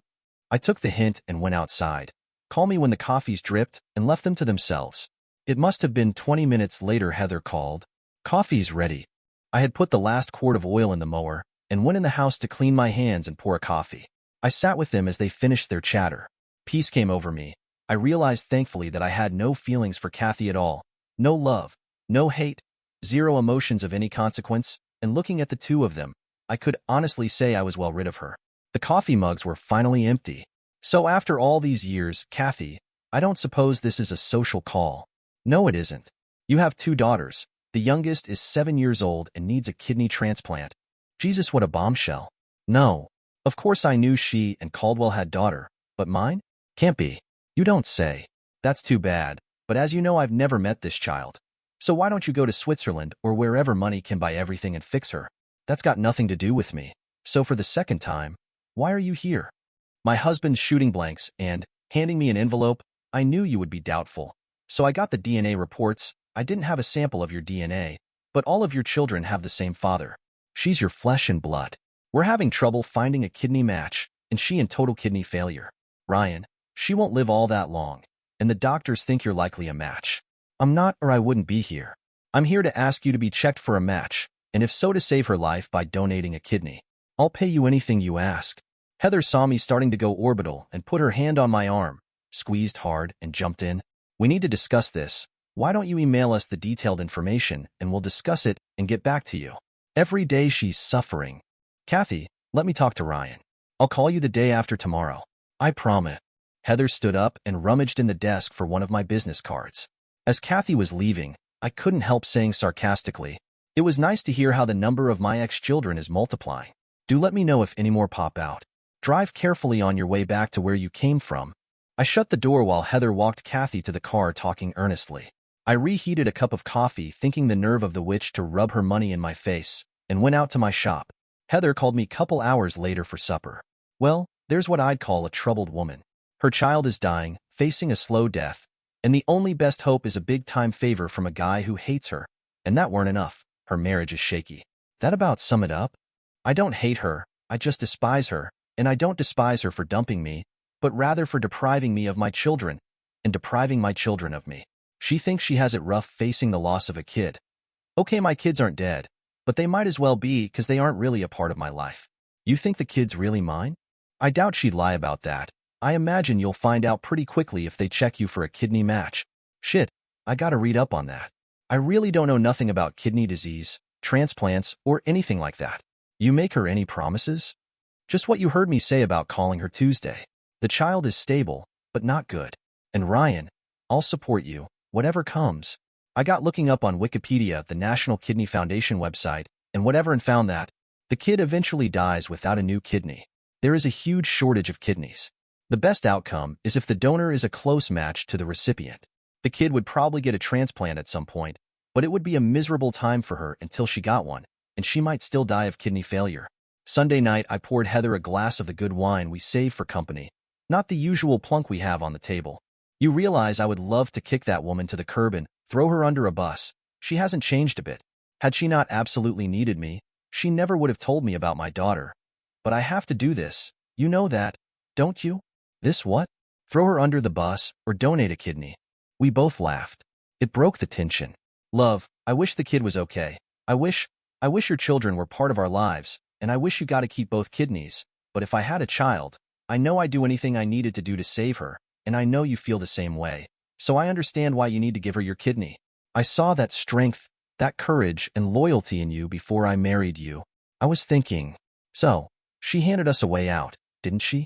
A free pass, I said, my voice low with frustration. But what do I want out of all this? Right now, it feels like all the pain and fallout is landing on me, and my daughter too. How do I get the ex and her husband to take some of the heat, to put something into this mess? I don't know why you'd care about that, she replied, shaking her head. Forget about them for now. Focus on what you want. Do you even know what that is? I paused, thinking about it for a moment. No, I guess I never really thought about it. Do you know what you want? She gave a soft chuckle, patted my arm, and smiled. That's a question only you can answer. I leaned back, looking out the window, lost in thought. I was thinking, when the boys were growing up, I was so caught up in working, bringing home the money, fixing up the house, the cars, that I never really got to enjoy them. And then they were gone. So now, I've got this daughter I don't even know. I want to be a part of her life. I want to be there for her, to have my picture taken with her on prom night. They still do proms, right? Heather nodded in agreement, though she seemed unsure where I was going with it. I want to raise her like I should have raised my older kids. That's what I want. There was a long silence before she spoke again, her tone serious. Jesus, Ryan, you're thinking about custody, aren't you? She'll never give you that. And honestly, it'd be traumatic for Maria too. I mean, I'd love to have my own daughter on weekends, but it's a lot to ask of anyone. I sighed deeply, knowing the road ahead would be far from easy. But for the first time in a while, I felt clear about what I wanted. I think she might give us custody. Remember the judgment of Solomon? 2 women claim a child. Solomon decided to cut the kid in half, 1/2 for each claimant. One woman agreed, the other renounced her claim, rather than the child die. Solomon declared her the mother. Kathy will do the same, but I want her to have to work for it. Ryan, you don't believe that. You can't make custody a condition of donating a kidney. A kidney for the kid for a kidney. What are you thinking? Lot of thoughts running around in my mind right now. You're right, I can't require custody as a quid pro quo. The kid gets my kidney. But I was thinking Kathy doesn't have to know that. I had worked hard to push the rage out of my heart years ago, and did a good job of it too, but seeing Kathy and the secret child, it came flooding back. I wanted revenge on Kathy too, but I didn't tell Heather that. That night we worked out the framework of a deal, and one of the lawyers Heather worked with offered to work it up into something nice, legal, and enforceable. Just before we went up to Greenville, I added a page at the end. Took me almost 20 minutes to find the same font the goddamn lawyers used. I wanted everything to match. Monday, she called Miriam and set up a family meeting between us, Miriam, her husband Henry, and my 3 older children. We stipulated that Maria not be present, which was only common sense. I went up the day before for a tissue match, which proved she was my daughter, and that I was an excellent match for a kidney donation. While I was doing all that, Heather spent the better part of the day visiting with Kathy and the children, and they got along quite well. The next day, Heather and I sat down with the Caldwells. Henry was clearly annoyed at the whole thing. Kathy was sick with worry, and my other kids weren't much better. They did look good, wearing quality clothing, expensive haircuts, perfect teeth. Well, I read up on all this, and the Kidney Foundation is a really good charity. I'd like to see them come out ahead on this. So it turns out that you were correct, Kathy. Maria is my daughter, and the good news is that I'm a good match to donate a kidney for her.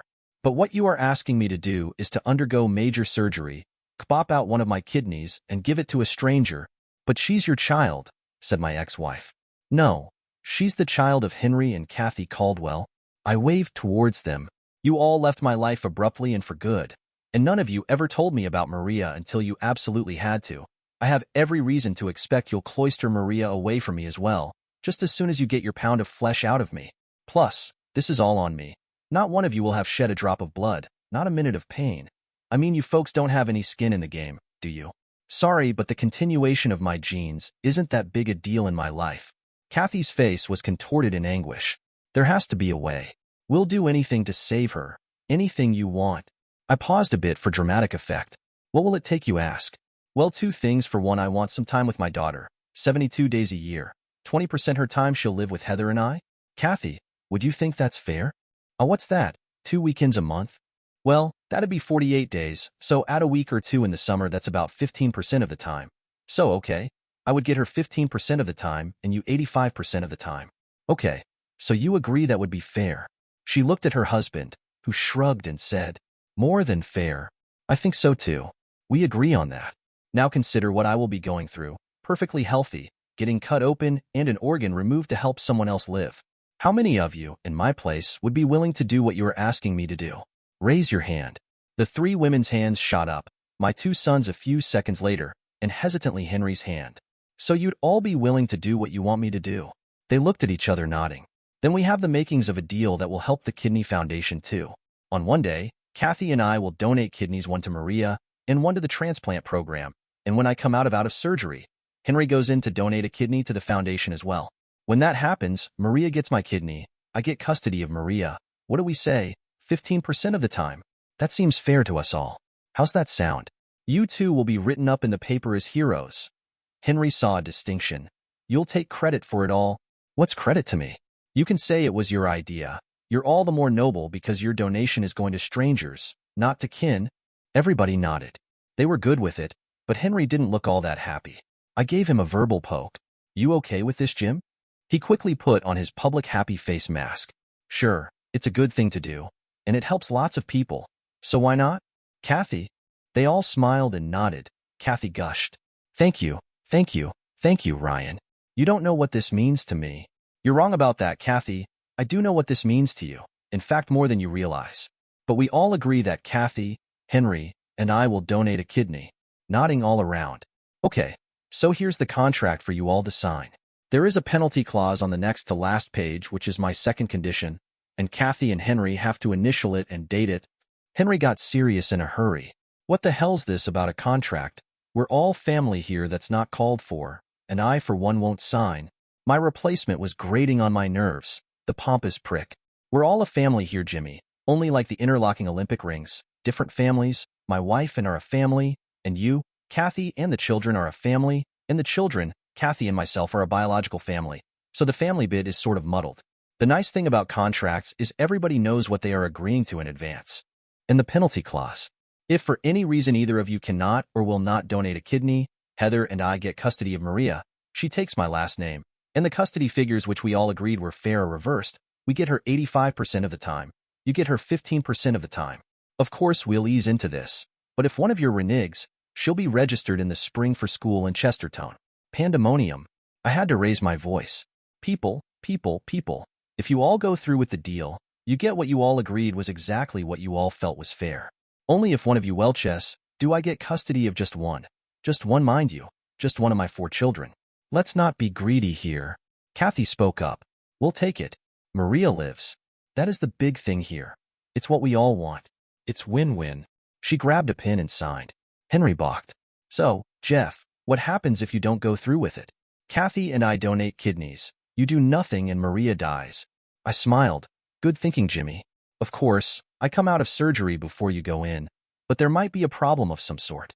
Here's a letter from the Kidney Foundation that in return for 2 kidneys donated to the foundation, they will put Maria at the head of the list. But you have my word I will go through with it. What more assurance can I give but my word? Kathy was melting down. Sign it, Henry. For our daughter's sake. Henry was hesitant. I'm not sure she's... Kathy jumped on him. Shut up. There's no good way to finish that thought. Sign the goddamn thing. A week later, Kathy went under the knife. And as soon as the surgeon took a piss and changed his scrubs, they cut into me. After I came out of the anesthetic in the ICU, they moved me to a private hospital room. Heather had been with me in the ICU, but as soon as I was settled in the private room, she and Lila came in talking with each other. I got an update on Kathy, and Heather telling me the doctor said I was fine. Lila looked me in the eye and told me she regretted how Henry and Kathy had tried to demonize me. Dad. It was like some kind of almost cult thinking. Like a sacrifice we needed to make for the future. I mean, it's stupid on the face of it now, but we were kids and Henry and Mom, they were all on a different planet. She started crying. I'd hold you in my arms and hug you, but I'm not up to it at the moment. Heather was right there. I can hug you, Lila.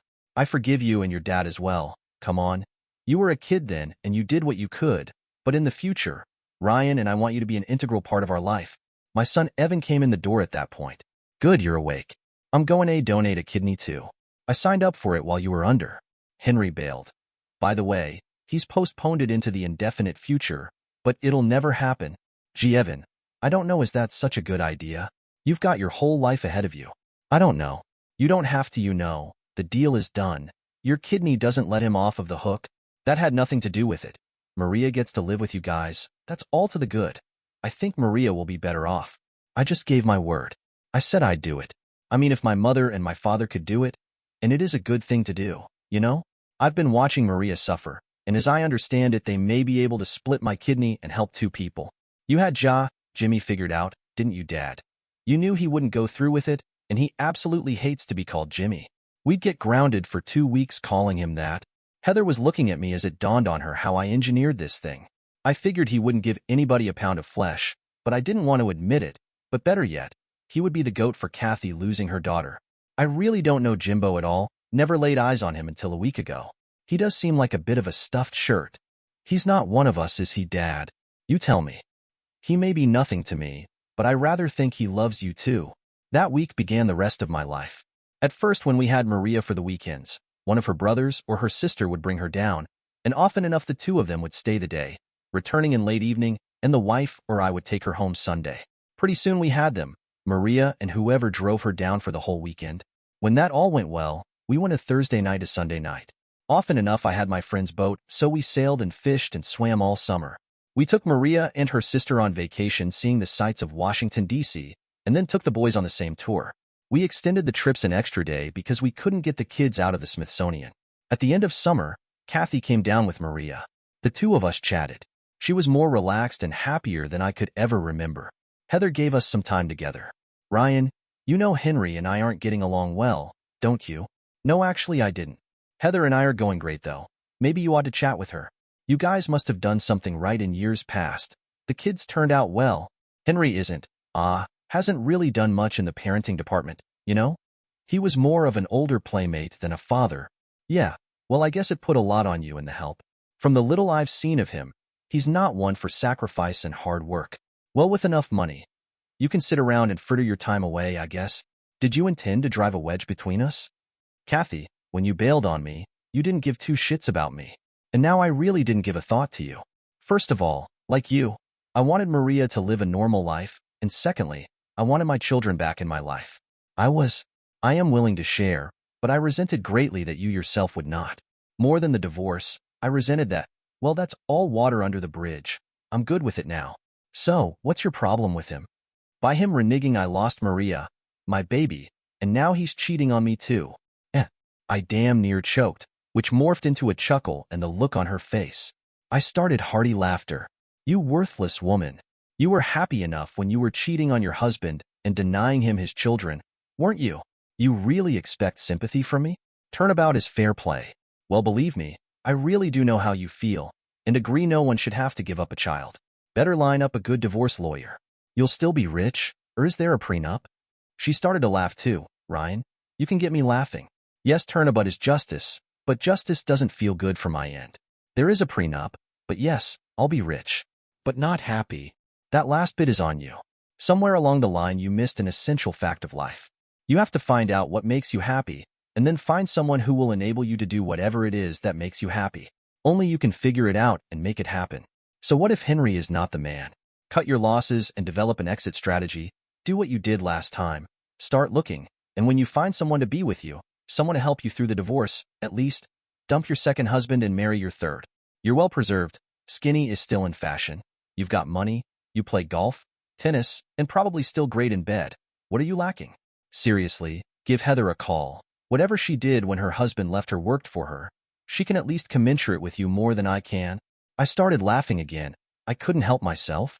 Kathy left in late afternoon. Later, Heather, Maria, and I walked into town for supper and back home. That night in bed, I told Heather about our conversation. So, you told her Henry was just doing to her what she did to you? That wasn't nice, and she stifled a laugh.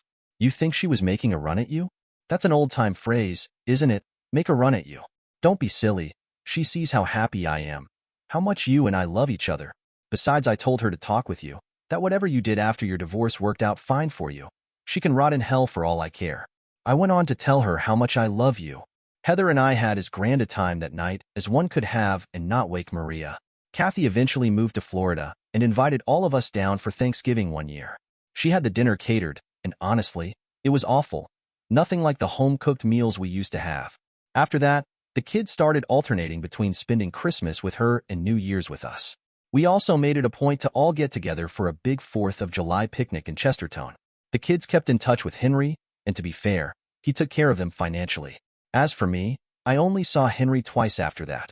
Once at Lila's wedding, and again at Evan's. When Derek married Ella, we held the ceremony in Chestertown, but Henry didn't even respond to the invitation. To his credit, though, he did send them a check a couple of weeks later. Kathy, on the other hand, well, she spent a fortune on plastic surgery over the years, trying to hold onto her looks. But no amount of surgery can change what's inside, and over time, she grew bitter and envious. Eventually, the kids decided it would be easier if she visited each of them for the holidays, rather than all of them visiting her. That way, each one took their turn with her, but none of them had to deal with her too often. They tell me she's had a string of lovers over the years, but none of them stuck around for long. It hasn't been a happy life for her. As for me and mine, we're good. Dear listeners, please share your thoughts in the comments section below, and don't forget to like, share, and subscribe. I never imagined that at 44, I'd be having sex with a girl 20 years younger than me. And I certainly didn't expect it to be out of revenge. But that's the thing about life. Just when you think you've seen it all, it throws you a curveball. A vicious, gut-wrenching curveball. But before I get ahead of myself, let me start from the beginning. Let me introduce myself. My name's Sam. Middle-aged, average guy, nothing too special to write about, at least not until all this went down. I've been married to Melissa for 16 years. We met in our late 20s back when I was more optimistic and had fewer grays. She was the type of woman who could light up a room, make anyone feel important, and frankly, I liked that. Made me feel like the luckiest guy in the world. Our marriage? Well, it was what it was. Not perfect, but then again, what marriage is. We had our ups and downs, but I never thought it was anything we couldn't handle. We weren't the couple who fawned over each other all the time, and sure, we had our share of fights, but we'd always find our way back. Or so I thought. Now, I know I was just another naive husband thinking everything would be fine as long as we pushed through. And then there's Jason, my so-called best friend. We've known each other for nearly 20 years, ever since we worked together back in the day. The guy's been through hell. Lost his wife in a car accident about 10 years ago. Left him with his daughter, Emma, who was just 10 at the time. I remember how broken he was. That first year, he was barely functioning. Melissa and I were there for him every step of the way, especially Melissa. She really took on a motherly role with Emma, almost like she was trying to fill the void left behind by Jason's wife. Emma was always over at our house. She practically grew up there. She called me Uncle Sam, and over time, she got comfortable enough to confide in me things she wouldn't tell her dad. You know how it is. Teenagers don't always feel comfortable sharing everything with their parents. I thought of her like a little sister, and she probably saw me as more of an older brother than anything else. She'd come to me with her teenage drama, boys' school, all that stuff. Jason appreciated it. At least I thought he did. We lived close by, so they'd often drop by unannounced, just like family. It was normal. Hell, Jason was practically a fixture in our home. But what I never realized was that this familiarity would turn into something way darker. One day, it all came crashing down. I wasn't supposed to be home that day. I'd been at work grinding through the usual when this sharp stomach pain hit me out of nowhere. My boss, a decent guy, told me to take the rest of the day off and head home. So I did, thinking I'd crawl into bed and sleep it off. Except I never made it to my bed, because when I pulled into my driveway, Jason's car was parked there. Again, not weird. He'd often leave it there when he'd drop by, grab a drink, or talk shop with me. But something felt off. Call it intuition, call it paranoia, but something was gnawing at me. The front door was locked. Now, that wasn't like Melissa. We lived in a quiet neighborhood where no one locked doors during the day, especially if we had guests over. But there it was, locked. So I pulled out my keys, walked in, and everything was silent. Too silent. And then I heard it, faint at first, but unmistakable. The sounds of moaning, gasps, and muffled words. My heart stopped. My brain couldn't process it. No, no, no. This isn't happening. But it was. I didn't think. I just acted. My legs carried me upstairs, moving faster than my brain could catch up. I walked down that hallway, and every step felt like I was stepping into a nightmare I couldn't wake up from. I didn't go up there unarmed either. Grabbing the bat from the closet on the way up, I knew someone was about to pay for this. When I reached the bedroom door, I stood there for what felt like an eternity, and then I pushed it open. I wasn't ready for what I saw. There she was, my wife of 16 years, straddling my best friend. They froze. They saw me standing there, bat in hand, and the color drained from their faces. Melissa's mouth hung open, but no words came out. Jason scrambled off the bed like a scared rat. I didn't say a word. I just walked up to him and swung the bat to the floor, hard enough to crack the wood. He flinched, but I wasn't aiming for him. Not yet. I didn't need to say anything. The betrayal was plastered across both of their faces. Melissa, ever the manipulator, finally found her voice. Sam, wait. Don't do anything stupid, please. Let's talk. Talk. After this, I dropped the bat on the floor and punched Jason square in the face. Then again, and again. The third punch split his lip, blood dribbling down his chin. Melissa screamed, trying to pull me off him, but I was too far gone to care. What the fuck, man? Jason finally spat out, eyes wide in panic. Sam, it's not what it looks like. How long? I growled, my voice shaking. How long has this been going on? Neither of them could answer me. Pathetic. I didn't wait for their excuses. I left. I grabbed the bat, walked out the front door, and smashed the windshield of Jason's car, dented the hood, and broke the side mirrors. The whole time I just kept thinking, how the hell did it come to this? I got in my own car and drove. I didn't know where I was going at first, but then it hit me. I needed a drink. No, I needed to get fucking hammered. So I drove to the bar. The one place where everything always made sense, where the world didn't feel so twisted.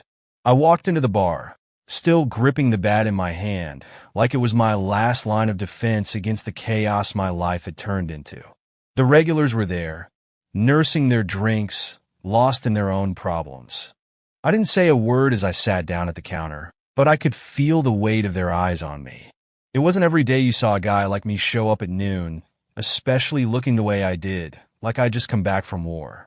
Whiskey, I muttered, not even glancing up at the bartender. I didn't need to. He already knew. Gary was his name. Good guy. Seen a lot of shit over the years. He'd been working at that bar for as long as I could remember, always there with a wisecrack or a shoulder to lean on, depending on what you needed. He didn't ask questions. Just poured the whiskey and set the glass in front of me. I downed it in one gulp, the burn barely registering as it hit my throat. By the time I ordered my third glass, Gary leaned in a little closer, raising an eyebrow. "Everything all right, Sam? Not like you to show up here before the sun's down." His voice had that steady calm, like he'd heard 1,000 sob stories before. But there was a hint of concern in there, too. Nobody had ever seen me like this. Not in all the years I'd been coming here. I laughed. A short, bitter laugh that sounded more like a bark. "You ever walking on your wife fucking your best friend?" Gary's eyes widened slightly, but he didn't look surprised. Like he'd heard it all before. "Shit," he said, letting out a low whistle. "That's rough, man. Rough doesn't even begin to cover it." I muttered, swirling the whiskey in my glass, watching the amber liquid catch the light. I stared at it like it might give me some kind of answer, like it could somehow make sense of everything. But it didn't. Nothing did. I don't know why I told him everything. Maybe it was the alcohol. Maybe I just needed to get it out of my system before it ate me alive. But I told him every single thing. I told him about walking in on them, the look on their faces, the sound of that bat cracking against the floor. I told him about smashing Jason's car, about the punches, about how I felt like the ground had been ripped out from under me. Gary listened, didn't interrupt. When I was done, he patted me on the shoulder, his hand heavy but comforting. "That's a shitty situation, man. No other way to put it." I nodded, staring at the empty glass in front of me. Shitty didn't even cover it. "But listen," Gary continued, leaning in a little closer. "The main thing here is not to break down. Don't let them win." I looked at him, feeling the weight of his words. "What would you do if you were me?" Gary didn't miss a beat. "Me? Well, I'd probably do what you're doing now. Get drunk off my ass, maybe break something. Hell, let's make that official." He grabbed a glass, poured himself a whiskey, and clinked it against mine. "To shitty friends and cheating wives." I smirked at that, the first genuine emotion I'd felt all day. We both downed our drinks in one go. But after that, he continued, setting his glass down with a thud. "I want revenge. The kind that leaves them with nothing. Take everything from them. Your wife, your so-called friend. Make them regret the day they ever crossed you." I stared at him. His words hit me harder than the whiskey. Revenge. It was what I wanted, wasn't it? To make them suffer. To tear their lives apart the way they'd torn mine. "I'll do it," I said, my voice low but firm. "I'm going to take them down. Leave them with nothing." Gary gave me a nod of approval, but his face softened a bit. "Just be smart about it, Sam. You're a good guy. Don't let this turn you into something you're not." By the time the hours had passed, I was so drunk I couldn't see straight. I didn't know how I was going to get home, and honestly, I didn't care. I was too lost in my thoughts, in the haze of whiskey and rage. Gary must have seen it. Before I could even think about stumbling out to my car, he slid his hand across the counter and snatched my keys. "You're not driving anywhere, Sam. Pick these up when you're sober." I opened my mouth to argue, but the truth was, I was in no condition to fight. So I just nodded and slumped back onto the stool. "Taxi's on the way," Gary said, already on the phone. When the cab showed up, I barely made it into the back seat without falling over. The driver didn't say a word, thank God. He just drove, and I spent the whole ride staring out the window, the city blurring by like it wasn't even real. I don't remember much after that.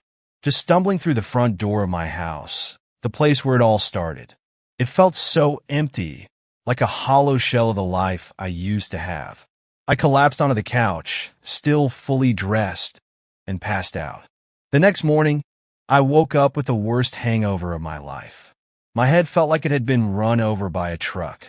My mouth was dry as hell, and every muscle in my body ached. But the worst part wasn't the physical pain. By the time I crawled off the couch that afternoon, my head was still pounding from the hangover. But I didn't have time to dwell on it. I knew what I had to do next. The divorce wasn't just going to happen by itself. I needed to start taking action. I grabbed my phone and called the first divorce lawyer I could think of, a guy named Rick I'd met a few years back at a work event. We talked here and there, and I knew he handled ugly situations like mine. "Rick, it's Sam. I need to talk about a divorce," I said flatly, not in the mood for small talk. "Damn, Sam. I didn't expect this call from you," Rick said, his voice somewhere between surprised and sympathetic. "All right, give me the rundown." I gave him the basics: Melissa, the infidelity, how long we'd been married. I didn't hold back on the details. Not with Rick. He needed to know everything if I was going to make sure Melissa didn't walk away with a damn thing. When I hung up, I felt a little better. Just a little. That's when I saw it. Melissa's laptop sitting on the dining room table. Her work laptop. She had some big presentation the next day. She'd been talking about it for weeks. It was the type of thing that could make or break her standing in the company, and I knew how much she'd been stressing over it. And then it hit me, a way to take my revenge, to make her life just a little bit harder. I sat down and opened the laptop, skimming through her files until I found the presentation. I wasn't some tech wizard, but I knew enough to make a few changes that would screw things up for her. I scrolled through the slides, trying to figure out where to strike. And then I had the idea. Melissa's meeting was with some executives from a Korean company.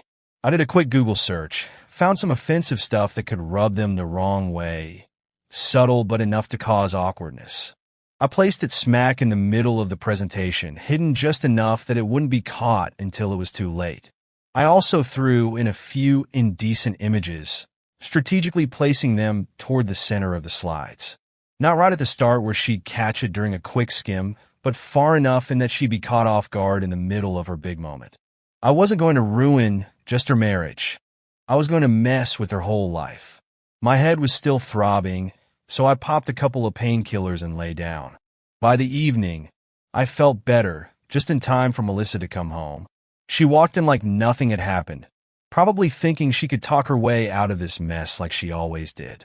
"Sam, we need to talk," she started, her voice calm, but with that edge to it that I'd come to hate.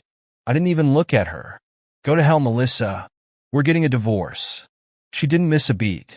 "You're a fool," she spat, crossing her arms, probably thinking I'd just cooled down after a while, like this was some petty argument about money or dinner plans. "We'll see who the fool is," I snapped back, standing up and heading out to the porch. I didn't have anywhere to go. Neither did she. The house was big enough for both of us, but that night, it felt like a prison. There was no way I was going to sleep next to her, so I figured I'd just crash on the couch again. But as it turned out, I didn't even make it through the night at home. It was a few hours after midnight when my phone buzzed.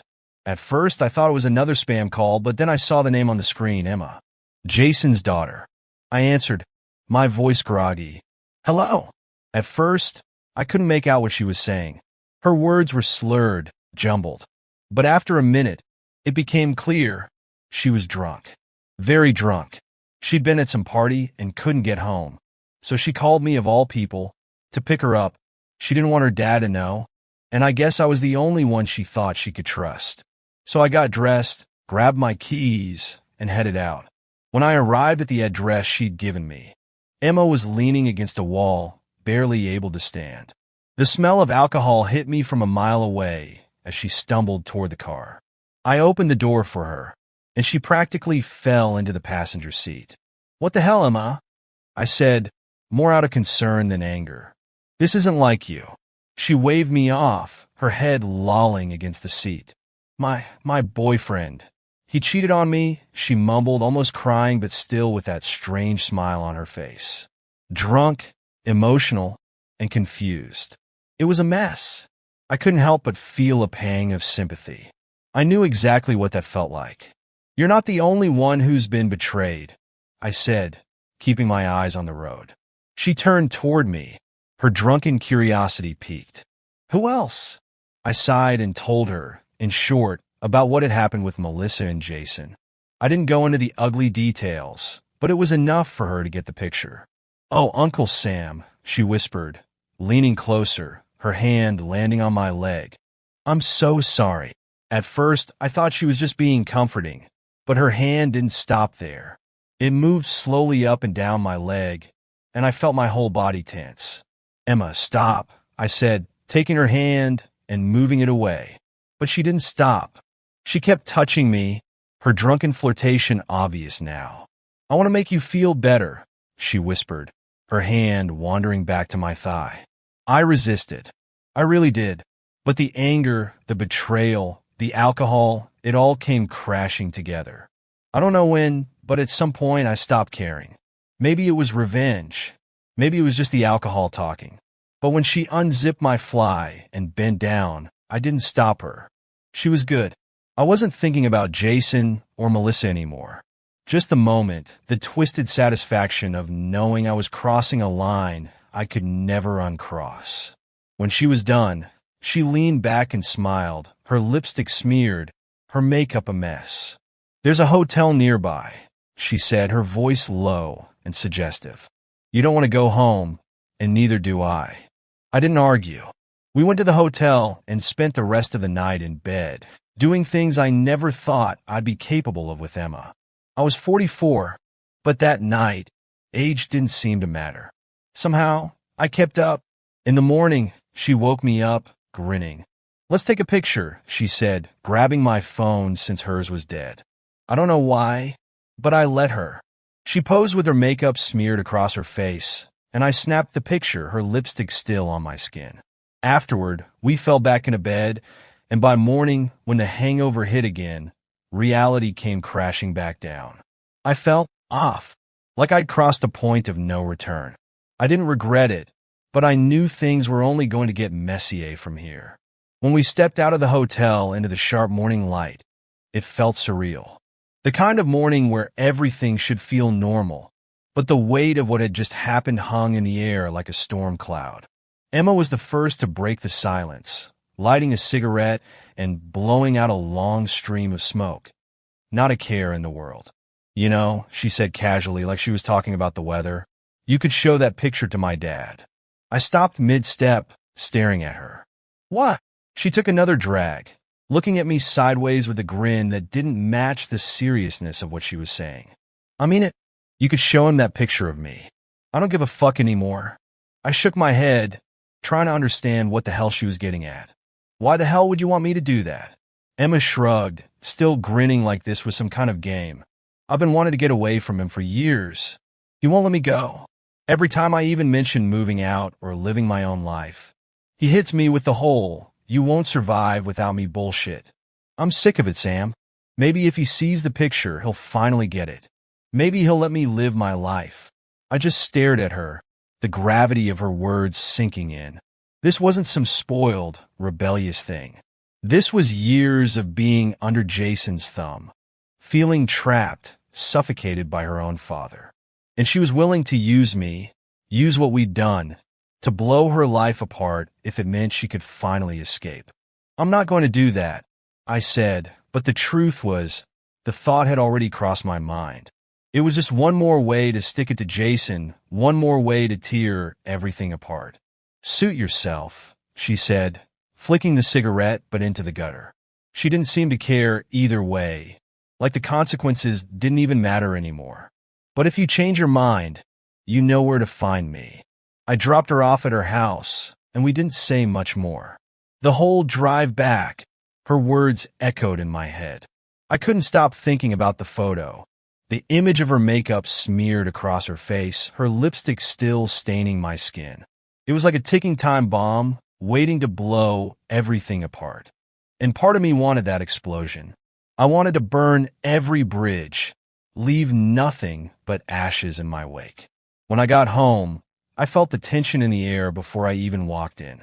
Melissa's laptop was still sitting on the dining room table, a silent reminder of the revenge I'd set in motion. She had no idea what she was walking into that day. The presentation she'd been obsessing over for weeks, the one that could make or break her career. And now, I'd turned it into a disaster waiting to unfold. I didn't have to wait long. Melissa came home just before dinner, slamming the door so hard it rattled the pictures on the walls. She didn't even look at me. Her face was twisted in pure, unfiltered rage, and before I could say anything, She hurled the laptop across the room. It hit the wall with a crack, the screen shattering into pieces as it crashed to the floor. "You fucking idiot," she screamed, her voice hoarse with anger. "You did this, didn't you?" I didn't move from my spot on the couch, just stared at her with a calmness that I didn't really feel. "Maybe." She stormed across the room, her face red, eyes wild. "You sabotaged my presentation, you asshole. Do you have any idea what you've done?" I didn't even flinch. "Yeah, I know exactly what I've done." Her hands were shaking, and for a second, I thought she might actually hit me. "They fired me, Sam. I got fired in front of everyone. Do you have any idea what that means?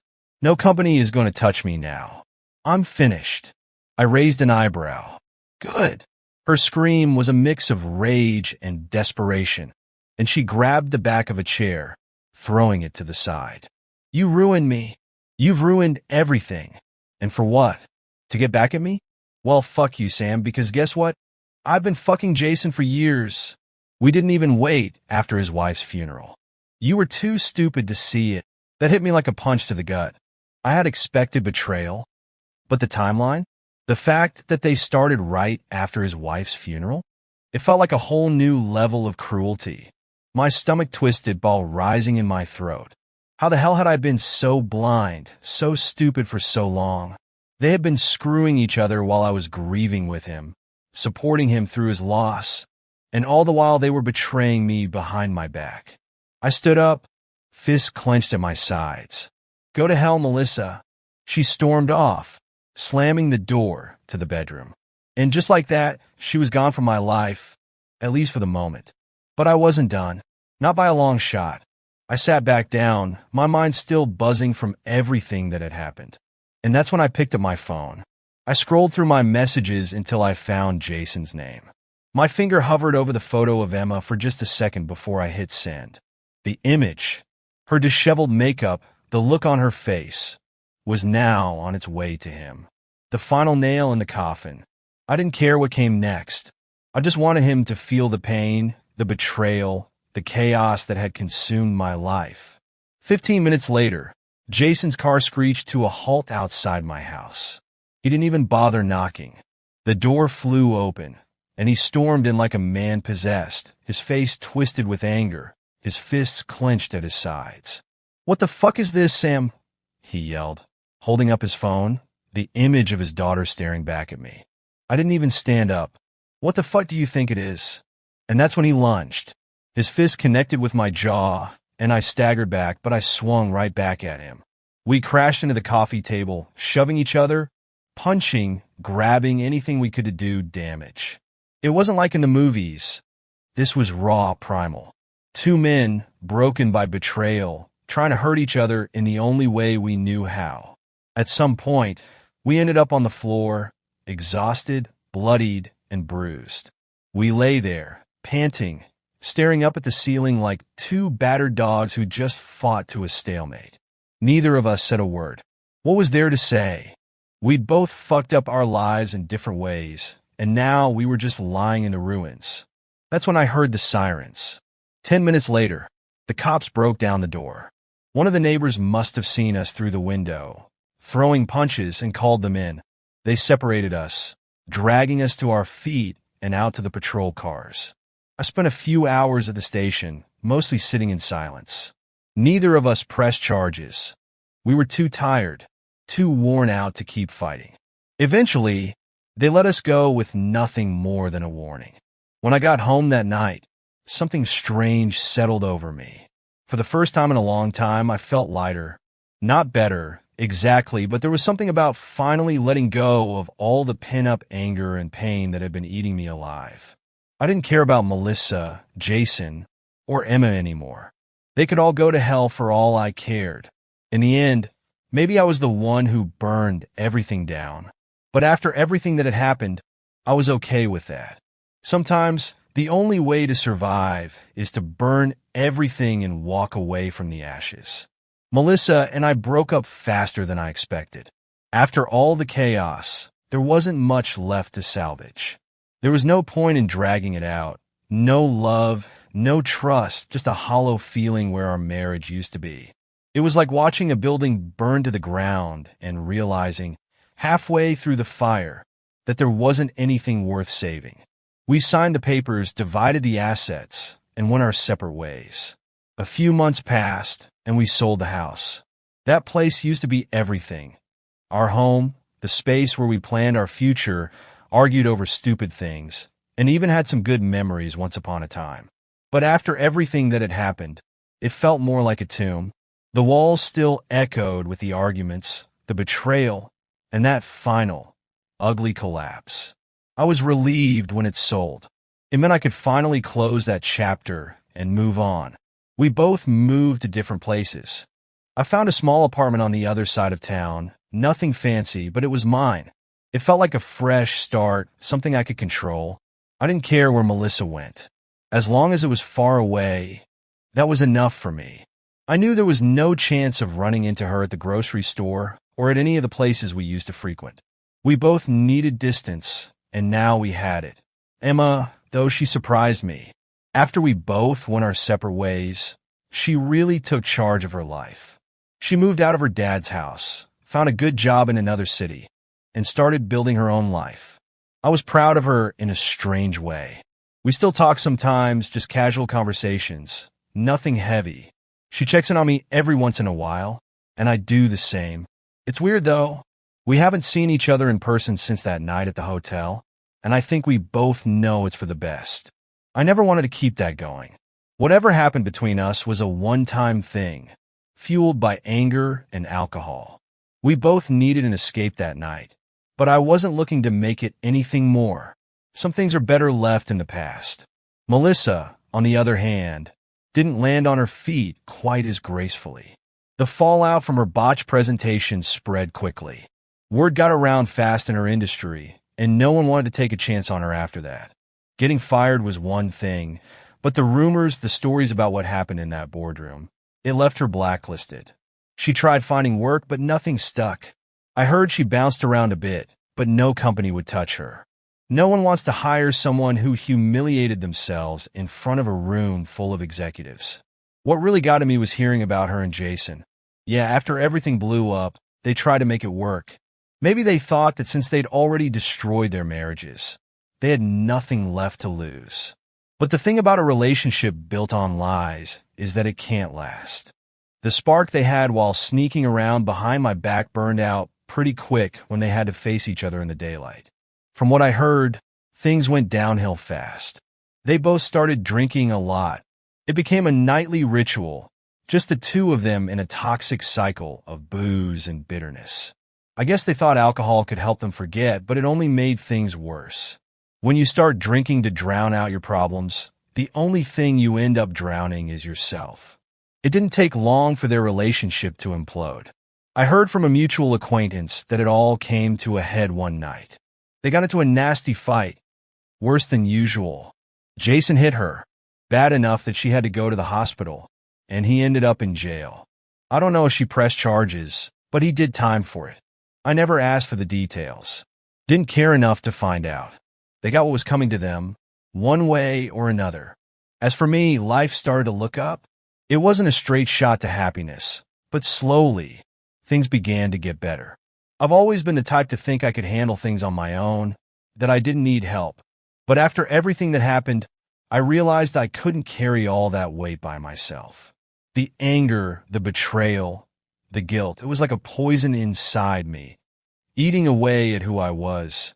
So I swallowed my pride and started seeing a psychologist. It wasn't easy at first, sitting there and spilling my guts to someone who didn't know me, didn't know what I'd been through. But after a few sessions, I realized I needed it. I needed someone to help me unpack all the shit I'd buried. It was like lifting a weight off my shoulders I didn't even know I was carrying. I also went back to the bar. Gary, the bartender, had been there for me from the beginning, even if he didn't know the full story. One night, after a couple of drinks, I finally told him everything about Melissa and Jason, about Emma, about the picture, the fight, all of it. I half expected him to judge me, to look at me like I was some kind of monster, but he didn't. He just listened, nodding along like he'd heard it all before. When I got to the part about sending Jason that picture of his daughter, Gary let out a low whistle and shook his head. Man, he said, pouring us both a shot of whiskey. "That's one hell of a story." We clinked glasses and drank, and after that, we laughed about it. Not because it was funny. None of it really was, but because sometimes that's all you can do. You laugh because if you don't, the weight of it all will crush you. Looking back on everything, I've wondered more than once if I did the right thing. Was all the revenge worth it? Did it fix anything? No, probably not. But at the same time, it gave me closure in a way I wasn't sure I'd ever find. Melissa and Jason got what they deserved. Emma found her own way out. And me? I'm still standing. So, to everyone who stuck around to read this, thanks. I needed to get it off my chest to tell the whole story from start to finish.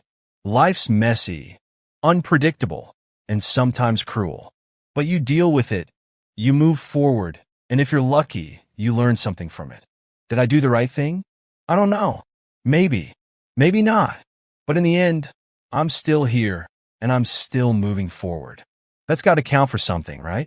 Good luck out there, folks. Life's a bitch, but sometimes you just got to laugh and keep going. I swear I didn't go looking for anything that night. I just woke up.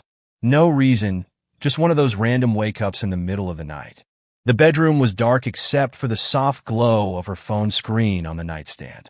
I wouldn't have even noticed it if it hadn't lit up right as I rolled over. Isabel's phone, unattended, unlocked. And there it was, a message. "I can't wait to see you, you're amazing." It wasn't from anyone I knew. Declan Miller, not a name that rang any bells. My heart sank, and a strange numbness crept over me. I sat up, trying to keep my breathing even. My first thought was maybe it was some harmless mistake, like spam or a wrong number.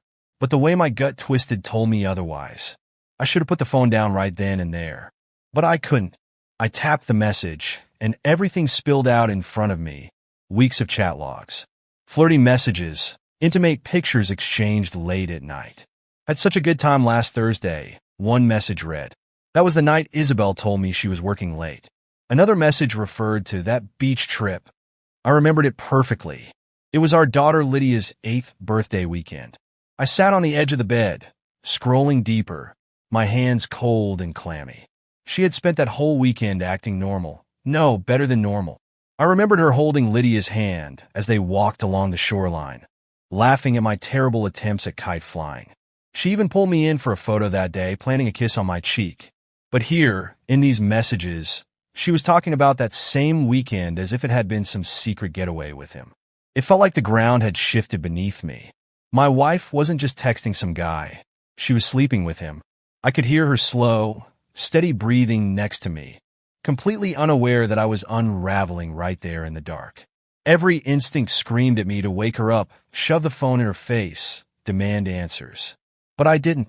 I forced myself to put the phone back exactly where it was and lay down, my heart hammering in my chest. "Stay calm, Caleb. Don't tip her off." When the alarm went off the next morning, I was already awake. I dragged myself out of bed, heading straight to the kitchen to make breakfast, just like I always did. Isabel strolled in a little later, looking refreshed, a sleepy smile on her face. She kissed me on the cheek like nothing had happened. "Morning, babe," she said cheerfully, pulling out plates from the cupboard. "Morning," I replied, my voice tighter than I'd intended. She didn't notice. Instead, she poured herself a cup of coffee and sat down at the table with Lydia, who was excitedly telling her about some projects she was working on at school. I tried to focus on their conversation, but my mind was a storm of questions. Isabel looked so normal. How could she sit there, all smiles, chatting with our daughter after spending nights in another man's bed? She glanced at me, her expression relaxed and content, as if everything in our world was perfectly fine. For a split second, I wondered if I'd imagined the whole thing. But then the weight of the truth settled back over me like a stone tied to my chest. I spent the rest of the day in a fog, watching Isabel with new eyes. I noticed things I hadn't before, or maybe I'd just ignored them. She stayed late at work a lot. When she got home, she was quick to give me a peck on the lips and disappear into her phone. I'd asked her a few times why she seemed so distant, but she always had some excuse, just tired or work's been crazy. But now, with what I knew, it was clear I wasn't the problem. She had someone else. At one point during the day, I wandered out into the front yard. Martina Campbell, our neighbor, was watering her garden and waved me over. "Hey, Caleb, Isabel's been looking great lately. That new hair color really suits her." New hair color? I blinked, thrown off for a moment. Isabel hadn't mentioned getting her hair done. "Yeah, it does," I mumbled, playing along, but Martina's words made my skin crawl. It wasn't just the hair, it was everything. Her clothes had changed too. More form-fitting, more daring. I thought it was just her trying to feel good about herself again after having Lydia. But now, with everything I'd uncovered, it felt like I'd been living in some parallel version of our life. One where everything was the same on the surface, but underneath, things were rotten. I could have confronted her that night. Every time she glanced at her phone, I felt a sharp sting in my chest, wondering if it was him texting her. But something held me back. I needed more than just a gut feeling and a few texts. If I exploded on her now, she'd just lie and twist things around. I needed proof. So I played the waiting game. I didn't change my behavior, didn't treat her any differently, at least not in ways she'd notice. But every time she left her phone lying around, I'd sneak a quick look, gathering as much as I could. I also installed a tracking app, one of those hidden ones that mirrored her phone notifications to mine. Now, I would see everything she did in real time. That night, I lay beside her again, wide awake while she slept soundly next to me. Her hand rested lightly on my chest like it always did, and for a second, I felt a pang of something close to guilt. What if I was wrong? What if there was some explanation for all this? But then I remembered those messages, those goddamn photos of them together. The way he talked about her, like she was his. "No, Caleb, you're not crazy. She's the one betraying you." Still, it was surreal. Isabel had been my best friend, the woman I thought I'd grow old with. And now, every time I looked at her, all I saw was lies. Lydia's voice pulled me from my thoughts. "Dad, are you okay?" she asked, her little brows furrowed with concern. I forced a smile. "Yes, sweetie, just thinking about stuff." She nodded, but the look in her eyes told me she knew something was off.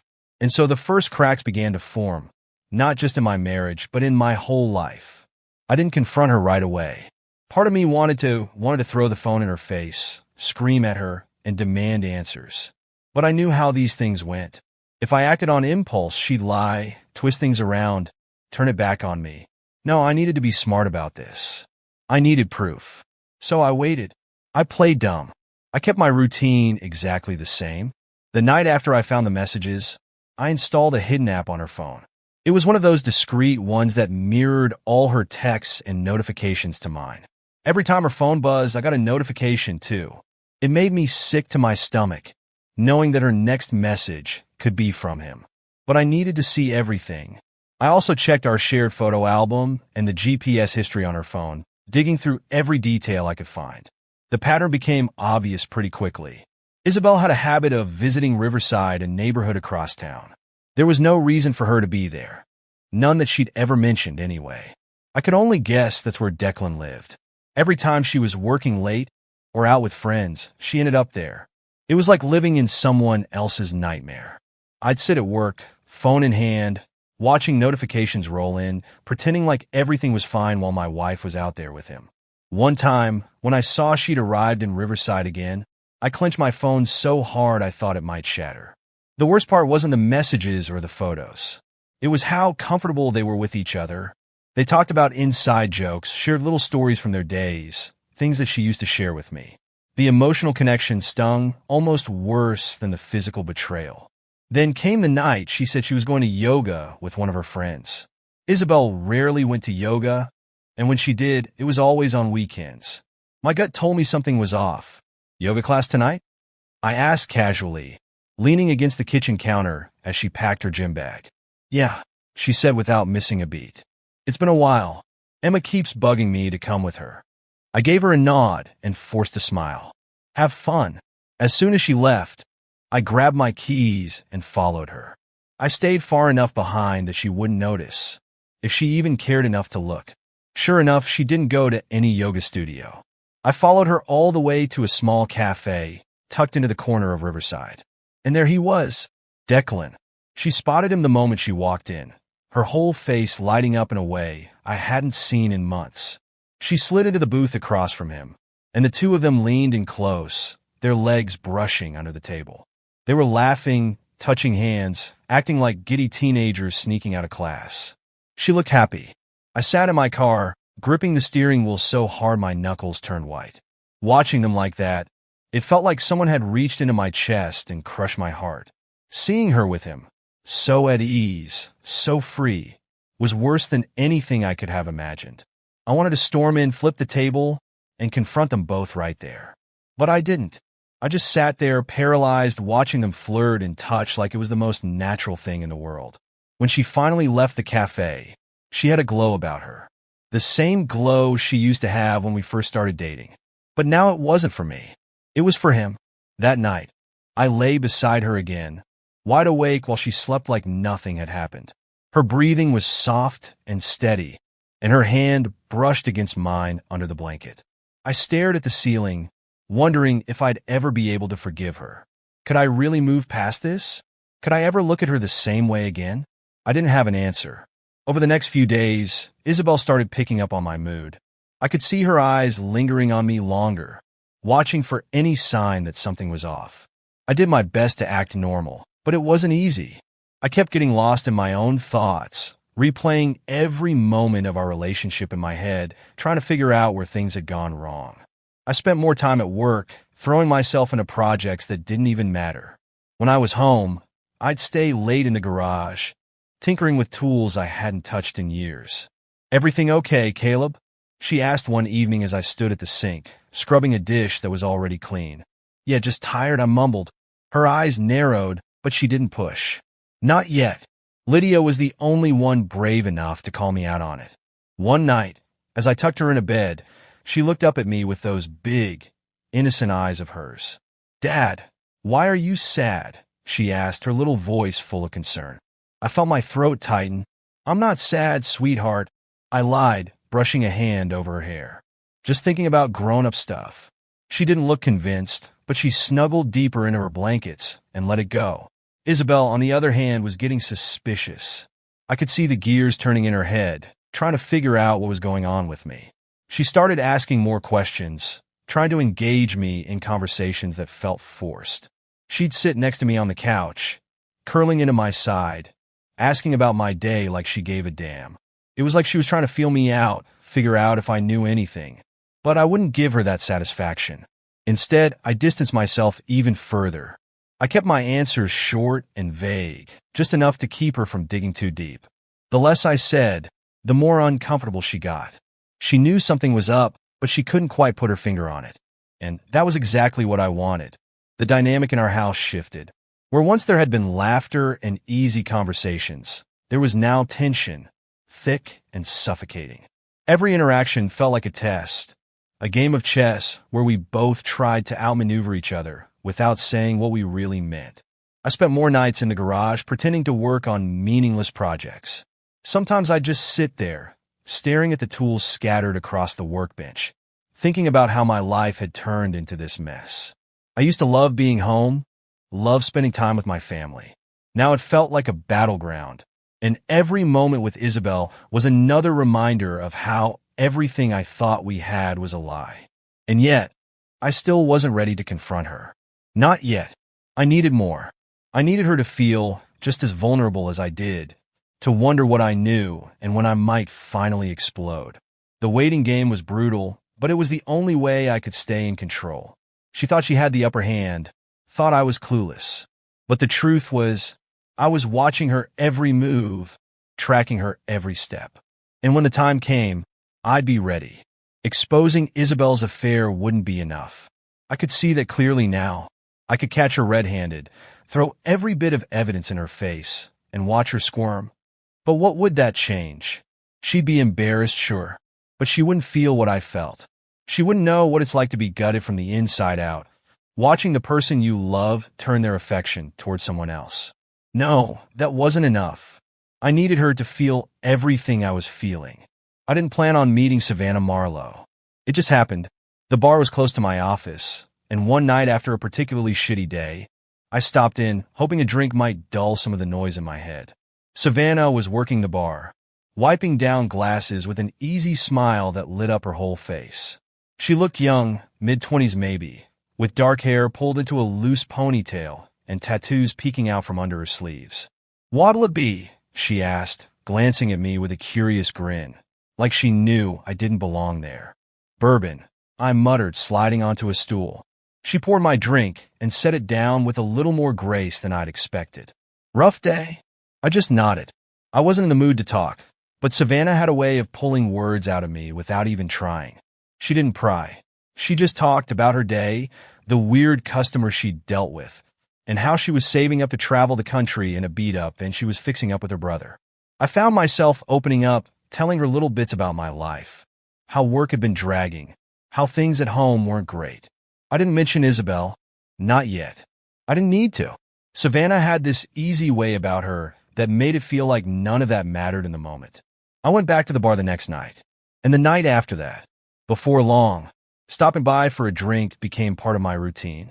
At first, I told myself it was innocent, just someone to talk to, someone who didn't know the mess my life had become. But with each visit, the flirting between us grew more obvious.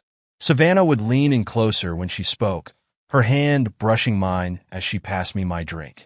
And I didn't pull away. She never asked too many questions, just let me be whoever I needed to be in that moment.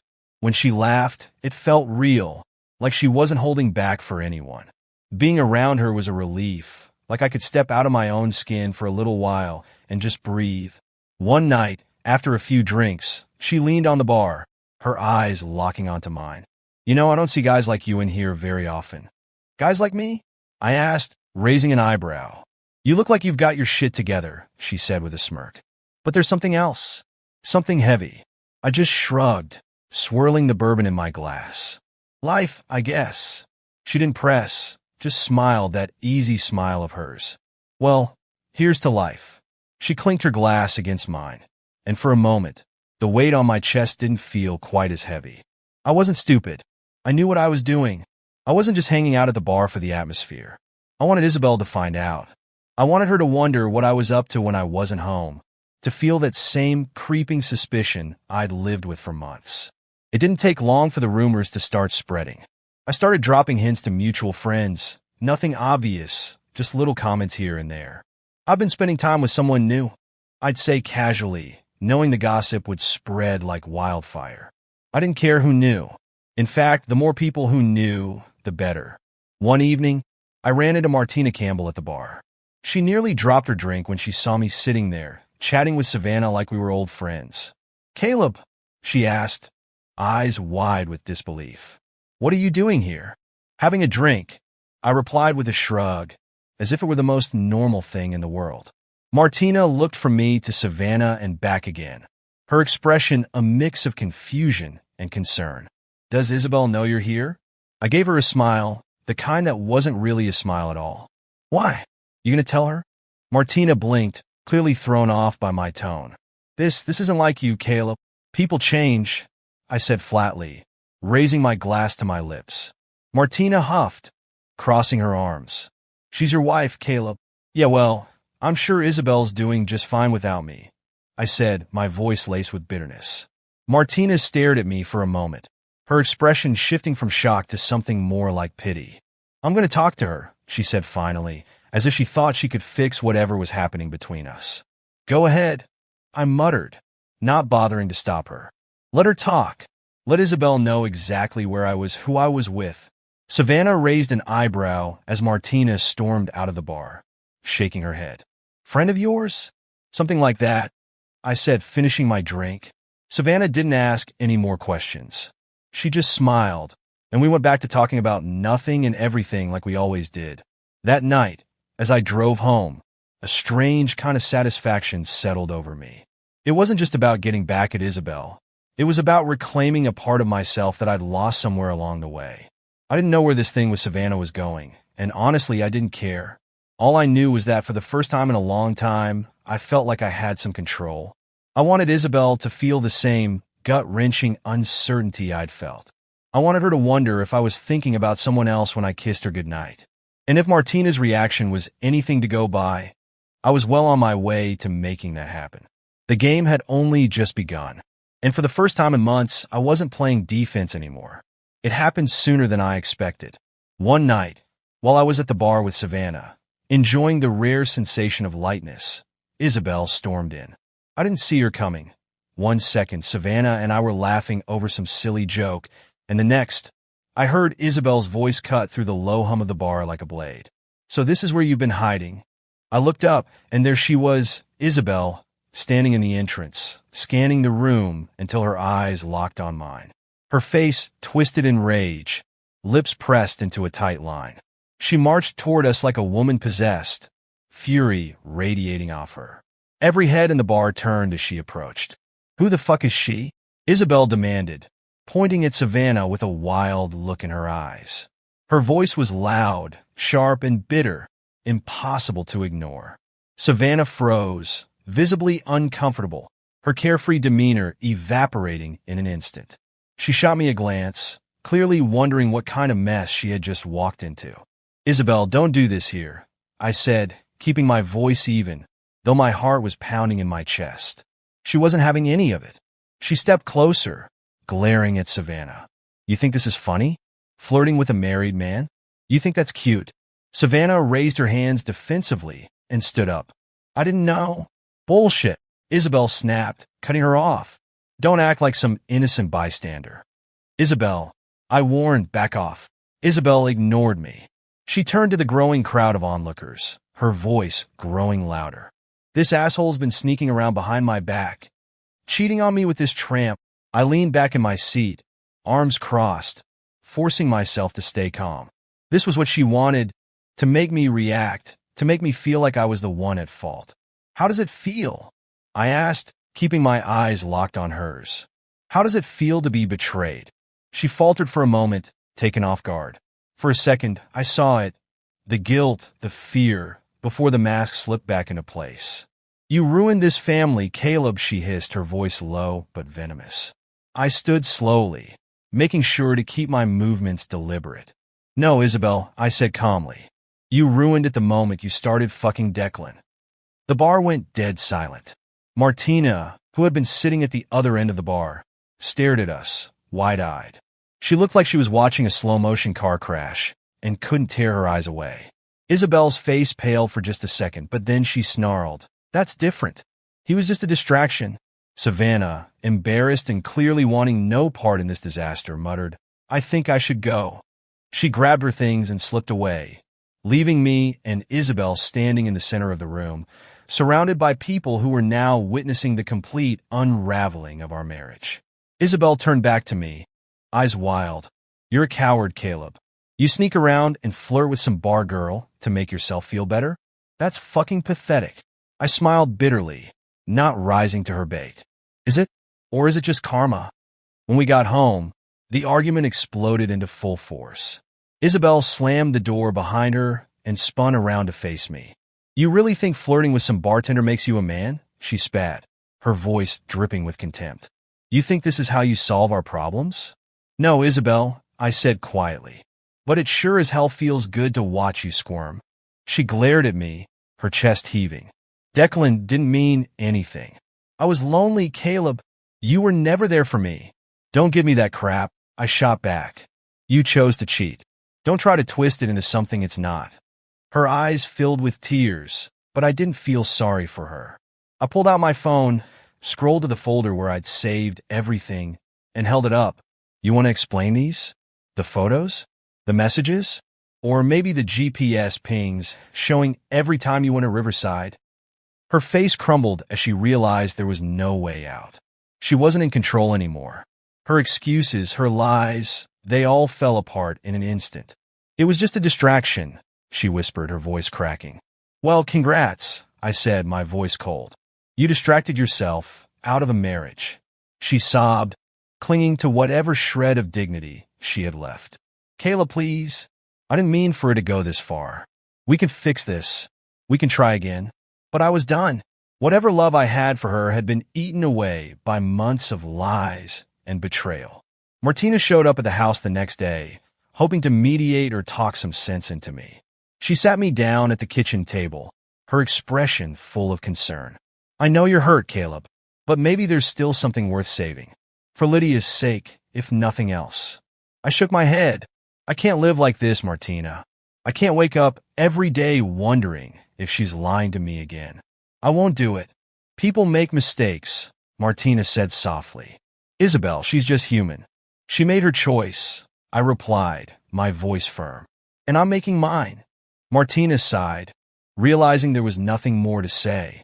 I just hate to see things end like this. Trust me, I muttered. It ended the day she decided to crawl into bed with someone else. Martina left not long after, leaving me alone in the silence of the house. Isabel was there somewhere, probably crying, probably coming up with new excuses or apologies. But none of it mattered anymore. The trust was gone, and once that's gone, there's no getting it back. There was a strange sense of clarity in knowing that. I knew it was time. There was no point dragging this out any longer. The lies, the betrayal, it had all hollowed out whatever love I had left for Isabel. I wasn't angry anymore, not in the same way. Now, I just felt exhausted, like I'd been running a marathon with no finish line in sight. But this dinner would be the end. I'd made up my mind. I would hand her the divorce papers, close the book on us, and finally be free. I booked a table at the restaurant where we had celebrated our first anniversary all those years ago. I didn't choose it for sentimental reasons. I chose it because it felt symbolic, a way to bring things full circle and finally lay them to rest. This marriage had been dead for a while now. It was just time to make it official. That evening, as I pulled on my jacket, Lydia stood in the doorway of my room, clutching one of her stuffed animals. Her big, curious eyes watched me closely, and I could see the questions swirling in her little head. "Dad," she said softly, hugging the stuffed bear tighter to her chest. "Do you and Mom still love each other?" Her words hit me like a punch to the gut. I froze, my hands hovering over my collar. And for a second, I didn't know what to say. How do you explain something so complicated to an 8-year-old? I crouched down in front of her, brushing her hair out of her eyes. "Sweetheart," I whispered, "I will always love you. No matter what happens, you are the most important thing in the world to me." She frowned, clearly not satisfied with that answer. "But do you love Mom?" I hugged her tightly, trying to hold back the knot in my throat. "Sometimes," I said slowly, "grown-ups love each other in different ways. And sometimes that love changes." Lydia didn't say anything, just rested her head on my shoulder. I held her for a moment longer, wishing I could shield her from the mess that her mother and I had made. "I love you," I whispered into her hair, and I meant it more than anything. That will never change. When I arrived at the restaurant, Isabel was already seated, sipping a glass of water. She smiled when she saw me, but it was strained, like she wasn't sure what kind of conversation we were about to have. I slid into the chair across from her, placing my bag carefully by my side. "Hi," she said cautiously, her eyes scanning my face. "You look nice." I nodded but didn't return the compliment. For a few minutes, we sat in awkward silence. Then, as if trying to bridge the distance between us, Isabel started talking, reminiscing about old times, about when things were good. She mentioned our honeymoon, the first house we bought, Lydia's birth. Moments that, once upon a time, had meant everything to me. But now, they felt like memories that belonged to someone else. I didn't respond much, just sipped my wine and nodded at the right moments. My mind was elsewhere, focused on the papers tucked neatly inside my bag. The longer Isabel talked, the more it became clear that she was desperately trying to hold on to something that was already gone. After a few more minutes of strained conversation, I decided I'd had enough. I reached into my bag, pulled out the divorce papers, and placed them on the table between us. Her smile faltered, and she stared at the papers like they were a bomb about to go off. "This evening doesn't mean anything to me anymore," I said coldly, looking her directly in the eye. Isabel's hand trembled as she reached for the papers. "Kayla, please," she whispered, her voice cracking. "Don't do this. We can fix this. I'll do whatever it takes." I shook my head, my expression unchanging. "There's nothing left to fix." Tears welled up in her eyes, but I didn't feel anything. No sympathy, no regret. Just emptiness. "Please," she begged, her voice barely audible. We can try again. For Lydia. For us. I took the pen from my pocket, clicked it, and signed the papers right in front of her without hesitation. Then, I pushed them across the table and stood. It's over, Isabel, I said, my voice firm but emotionless. I can't live like this anymore. She sat there, stunned, her glass of wine half finished, her hands trembling as they hovered over the papers. For a moment, I thought she might say something else. One final plea, one last desperate attempt to change my mind. But she didn't. I turned and walked away without another word, leaving her sitting alone at the table. I didn't look back. I couldn't. In the hallway, just as I reached the exit, I ran into Martina. Her eyes widened when she saw me, and she gave me a look that was equal parts surprise and concern. "Caleb," she said softly, "you really went through with it?" I nodded, my expression unreadable. "Are you sure this is what you want?" she asked, her voice gentle, as if she thought I might waver at the last second. For the first time in my life, I said quietly, "I am absolutely sure." Martina studied my face for a moment, then gave me a sad smile. "Well, I hope you find what you're looking for," she said softly. I didn't respond. I just gave her a small nod and walked out into the night, feeling lighter than I had in months. There was no satisfaction in it, no triumph, just closure. The chapter with Isabel was finally over.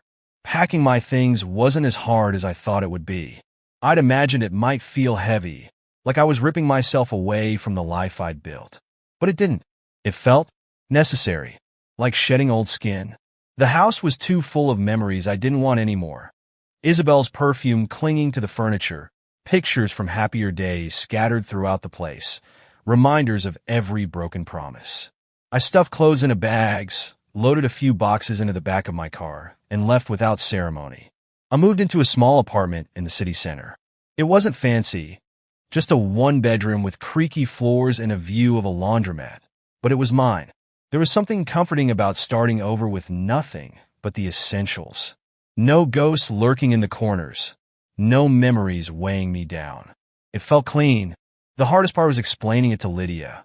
I promised her I wasn't going anywhere, that we'd still spend weekends together, and that she'd always be my #1 priority. She nodded solemnly, trying to be brave, but I could see the worry in her little face. It killed me that my decisions had hurt her, but I swore to myself that no matter what, I'd be there for her. I wouldn't let her feel abandoned. The weeks after the divorce passed in a strange blur. I focused on work, on making my new place feel like home, and on being the best dad I could be. It wasn't easy, but it felt right. For the first time in a long time, I wasn't pretending. Then, one rainy afternoon, I ran into Savannah.